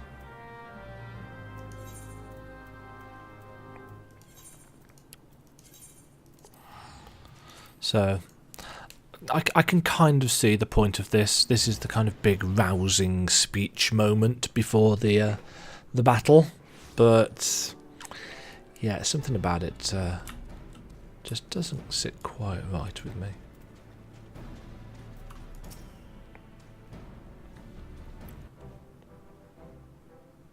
What? Ah, Private Thornley. Yours is a most welcome presence here at Camp Bluefog. I love the fact that we're still a private in the Maelstrom, so all the officers call it by us. By it. Logistically speaking, we're ready to march on Castra Meridianum at a moment's notice. Alas, while our troops are here in body, their minds are anywhere but. The garrison's mood dark, so daunting is the prospect of joining what may prove to be the bloodiest battle in history. But with a hero such as you walking among them, we may yet rekindle the dwindling embers within their souls.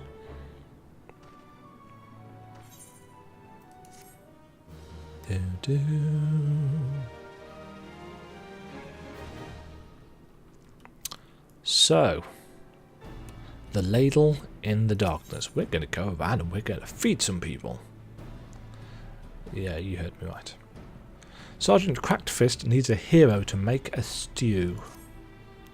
I have a favour to ask of you as a fellow comrade of the Alliance. As I mentioned, the garrison's mood is dark. The fault, it pains me to admit, is partly mine. I'm no veteran of large-scale campaigns, you see, and the men and women under me are nervous for this knowledge. Seeking to lift their spirits, I remember the tale of a Gridanian general from a century past. Venchelon was his name, and he was a lancer of great renown. History holds that in spite of his rank, he'd regularly cook meals for his troops while afield. Most generals know how to break bread with their own men on occasion to foster camaraderie, but Venchelon took it one step further. By actually making that bread, he showed that he was truly one of them, a hero and a comrade. Though I wouldn't presume to compare myself to a man of his stature, I thought it might well be well to at least emulate the deed. To be sure, this is a testament to my desperation. I'd begun making preparations for a basilisk stew, all the while wondering whether it would be any good, when an honest-to-God's hero appeared. I speak of you, of course. My gratitude would know no bounds if you'd take up the ladle in my stead. The stew is just about ready. All it needs is some basilisk meat, which can be readily had north of here. Please, grab the meat and add it to the cauldron bubbling just outside the camp. When the stew's ready, I'd ask that you also distribute it among our troops. Receiving the stew from you is certain to give them heart. I doubt I could say the same were it to come from my own hands. So, we're going to go kill some basilisks. Trying to avoid this fate at the same time.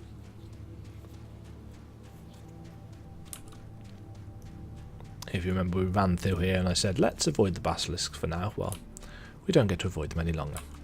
We need to kill them dead.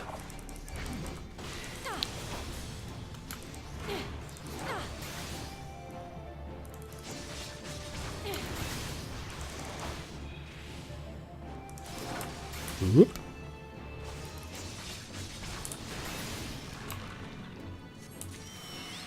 One basilisk.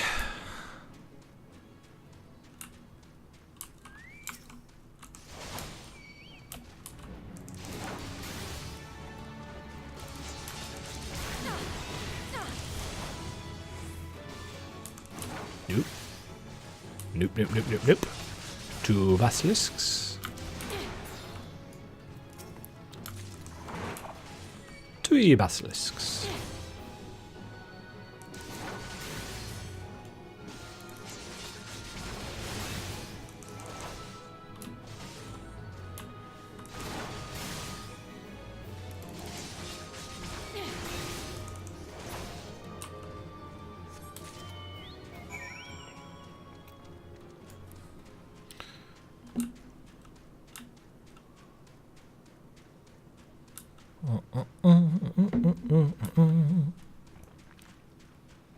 Still not entirely sure why he's left this stew to bubbling out here, but whatever. Only those who have never eaten basilisk meat claim it has the consistency of chicken. Those who have eaten basilisk meat will tell you the consistency is more akin to boot leather, as is the flavour.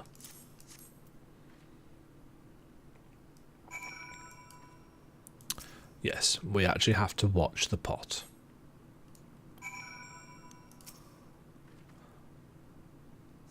Grab some stew and let us distribute it to the men. Bed in. I think I'll pretend to be sick. That way I won't have to fight. Maybe they'll even send me home to my family. It's not as if one man can make a difference, right? Eat some stew and shut up. You made this stew for me? I never dreamed that I would share a meal with a hero, let alone partake of something she made. I wanted to be a hero too, you know, to my family. I took up arms because I wanted to protect them. And I will. I won't run. Not today, nor any other.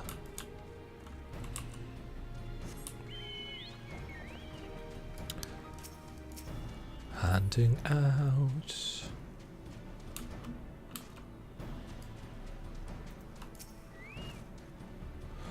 God, this is all so hopeless. The Garleans are going to crush us with their steel monstrosities. We're all going to die. I'm so sorry. I don't know what came over me. Your words and this hearty stew have given me courage. Yes, a fire positively burns my belly. Or is that just the basilisk venom? Delicious basilisk. Yes, it is up here. Zizaragi. Brr, it's so cold, so dark here. And cold. Oh, no, it's always so dark here and cold. Maybe I shouldn't have enlisted. It's not like killing Guardians will bring my friend back. This smells good. Only the adventurer triumphs at Camp Westwind. To think that a hero fights beside us. And this stew whets my appetite for vengeance. Just you wait, you Guardian Orsons, I'm coming for your heads. Ha ha ha.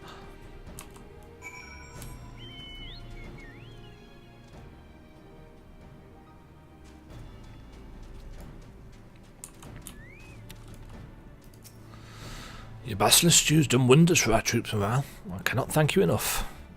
The seeming hopelessness of the situation, not to mention this accursed gloom, has dampened their spirits, and for a time they've forgotten their purpose. But your presence and culinary skills help them to remember, and I'm confident they'll do their part to protect the realm and their loved ones.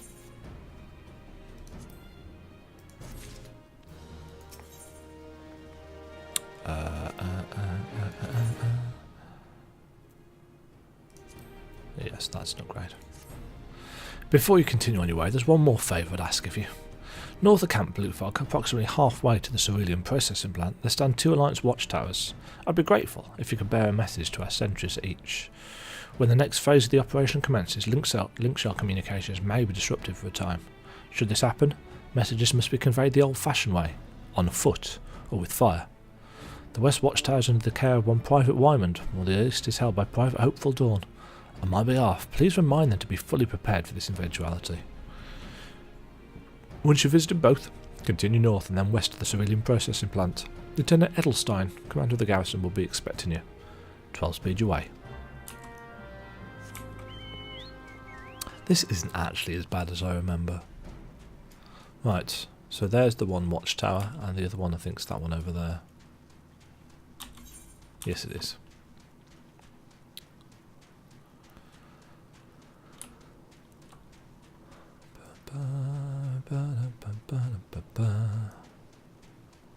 Notice it's Wymond, not Wymond, the guy that we saw when we very, very first entered Uldar. Different guy. Why, if it isn't Private Thornley, what brings you to my humble watchtower? Link pearls may cease to function, you say? Rest assured, madam, we have an ample supply of torches and swift legs to spare. If there's a message that needs sending, it'll be sent.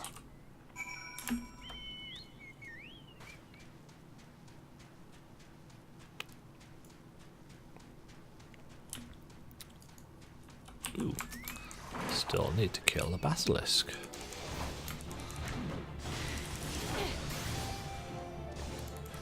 Thought I'd done all of those.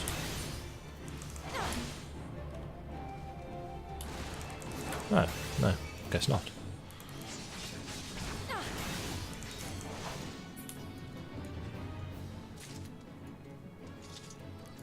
Or maybe I just killed 3 and thought, ah, yeah, we only need to do 3 because I'm a nubbins.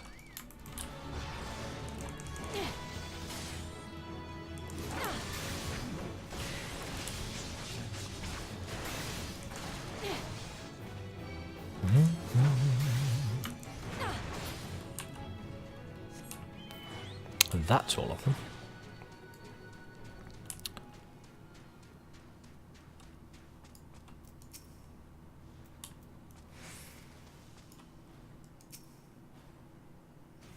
That's a summon a quest.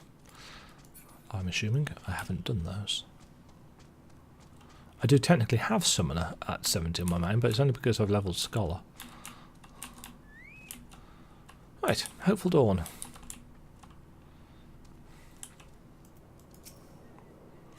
"'Tis an honour to meet you in the flesh, Pirate. Is there aught I can do for you?" "Provisions for when the link cell's out of commission. I always make sure we've got a good store of torches and well-rested legs. The East Watchtower's ready for anything, never you fear."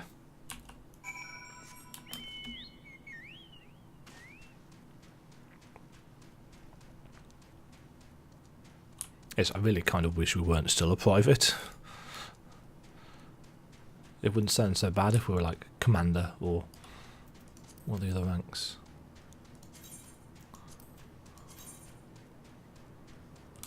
Captain. Don't think you can actually get above First Lieutenant anyway. You certainly can't get to any of those higher ones. For some reason they haven't introduced them. Okay, Cerulean Processing Plant. This is Edelstein. Ah, Private Thornley. Well met, and welcome to my garrison.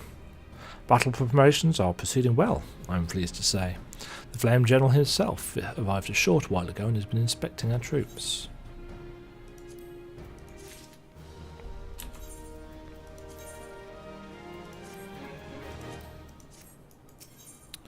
Hearts on Fire. Right, there's this and then there's one more. Ooh, this might not get us to 50. Lieutenant Edelstein wants you to report to the Flame General. General Raban would no doubt be pleased to hear from you. You'll find him over by the Aetherites. Raban.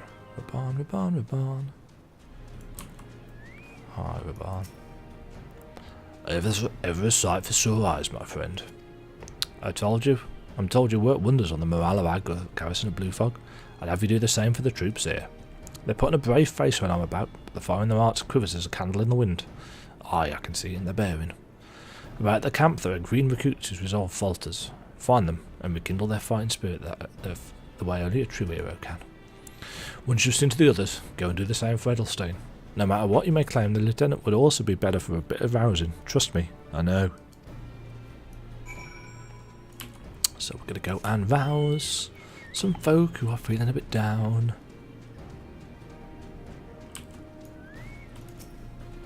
Yes, sir. Right away, sir.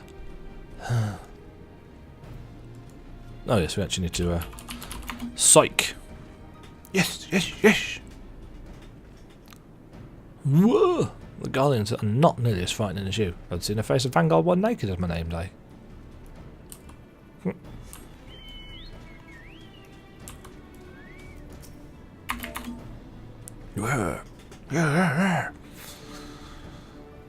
Yeah, I break my fist on Guardians and right now I'm very hungry.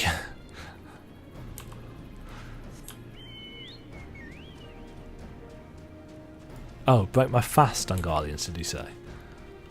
Oh, was that a pun?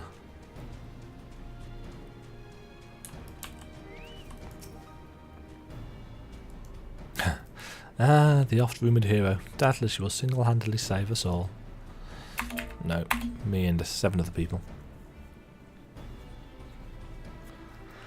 Your stirring gesticulation has reawakened me to my purpose. Hero I know, I will fight tooth and nail to protect the realm.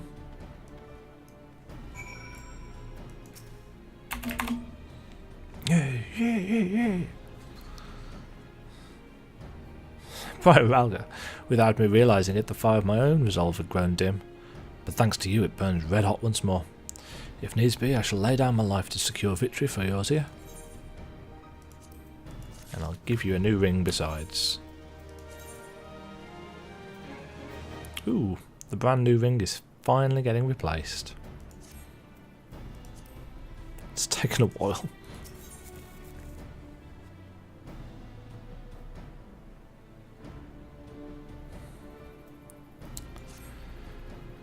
A short while ago, the Flame General struck for Castrum Meridianum.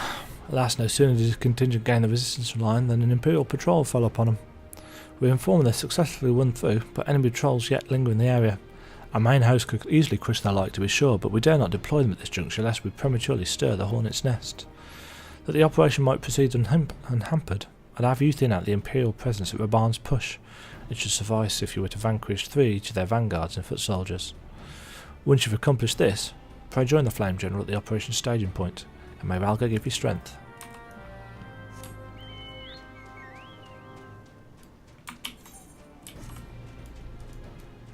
Yeah, I don't think we're quite...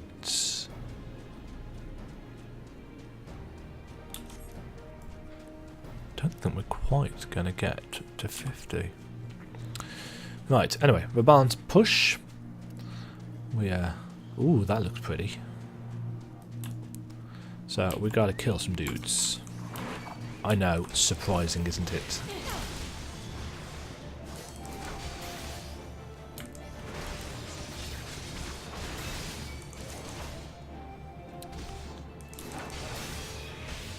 So we need to kill 3 of any kind of soldier. Doesn't matter which kind. And 3 vanguards, which are these big ass things. We've fought them a few times before.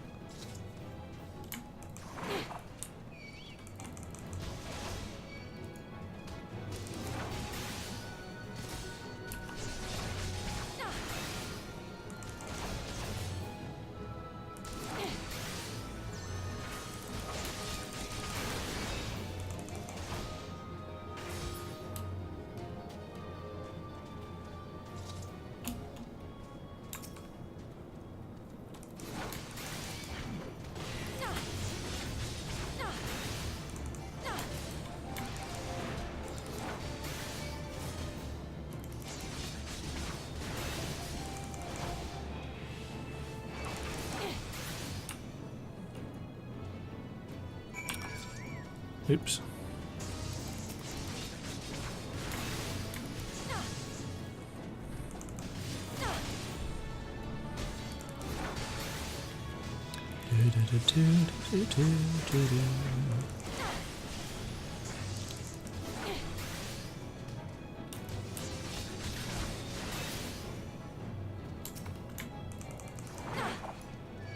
Right, there's Raban. Stood on his own at the gate.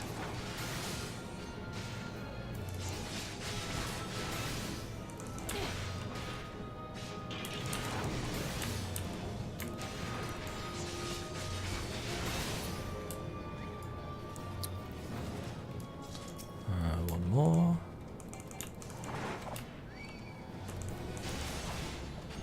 There's another hunt mob over there.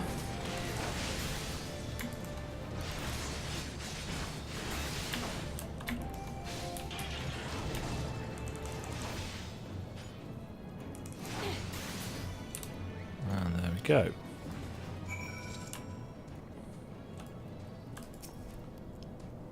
So you've cleared the way for the main host. My thanks. I might have given the task to another rather than risk it naked before the mission, but what's done's done.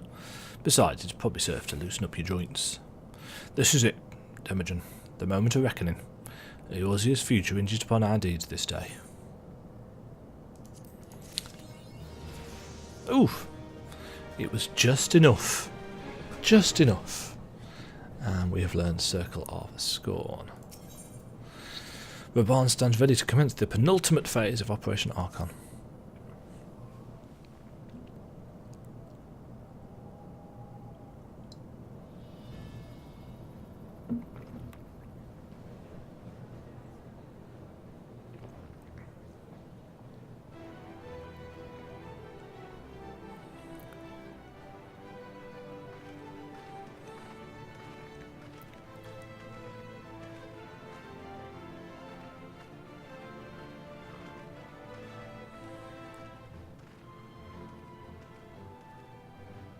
Brothers and sisters of the Alliance, I'd share with you, sir, glad tidings. Doubtless spurred on by news of the siege of Castrum Orient, the Maelstrom struck a double blow. Castrum Occident and Castrum Marinum are now under blockade. Phase 2 of Operation Archon is a success. Yes, yeah. Ooh. Reports tell us that the Garleans offered fierce resistance, but that the Admiral yielded them not 1 inch.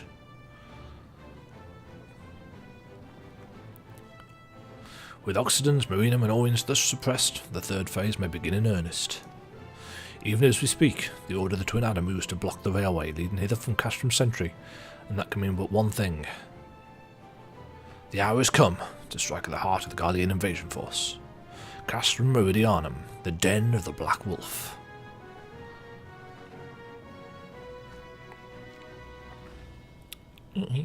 My fellow Eorzeans, I am Minfilia, mistress of the science of the Seventh Dawn. There exist myriad barriers that divide us, those of race and nation, language and creed, to name but a few. Such barriers serve to isolate us from our neighbours, yet they also serve to define who we are. Shorn of them, there would be little to distinguish one from another, and the rich variety of our lives would give way to sterile orthodoxy. These barriers can never truly be broken down, of course, not so long as there is liberty in the world, but they can be transcended. Verily, we do so now in coming together for this great endeavour, to fight side by side in defence of our shared home.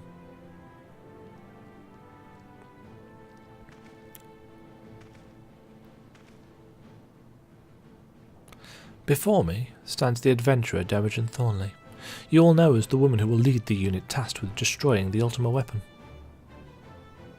We Scions know a different Demajen, however. We know her as a dear friend who's endured untold hardship on our behalf, a true hero who's ever blazed a path for us to follow. And why do I tell you this? I tell you, friends, because it's time for us to blaze a path for her. Our objective is to wreak such havoc outside the walls of Meridianum as to afford Demajen and her comrades the time they need to disable the Magitech field generator within. With the path thus cleared, we may finally turn our minds to the true goal of the operation, the destruction of the Ultima weapon. All troops, prepare for battle. /salute. I fear I can't accompany you this time. The unenviable task of facilitating communications between our voices has been entrusted to the Ironworks, you see. No, though, I will be praying for your safe return.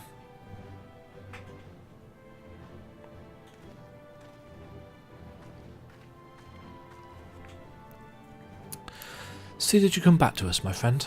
May the crystal bless you and keep you. We'll suffer the Black Wolf to prowl our lands no more. Let us teach the hunter what it is to be hunted. Forward, comrades, for Eorzea! For Eorzea! Random crowd sounds. Go now, Demajen, and bring us one step closer to the dawn. Hurrah! Castrum Meridianum is now available.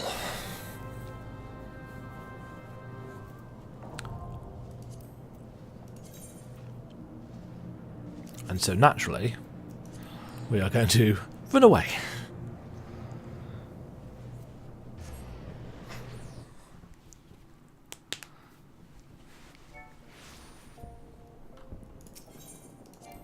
No.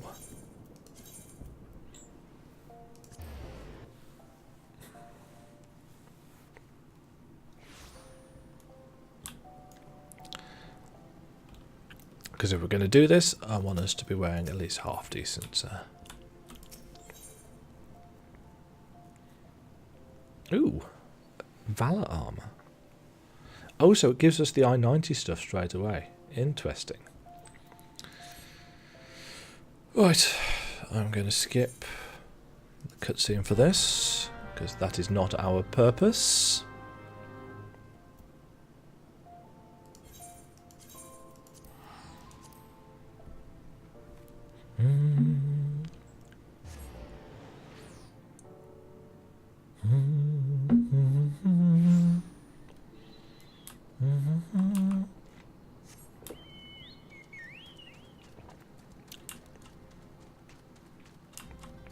In fact, because this video is going to be almost 4 hours long, what I'm going to do is...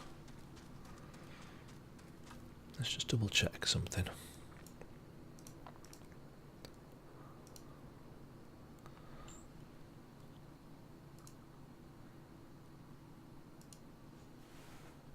Do.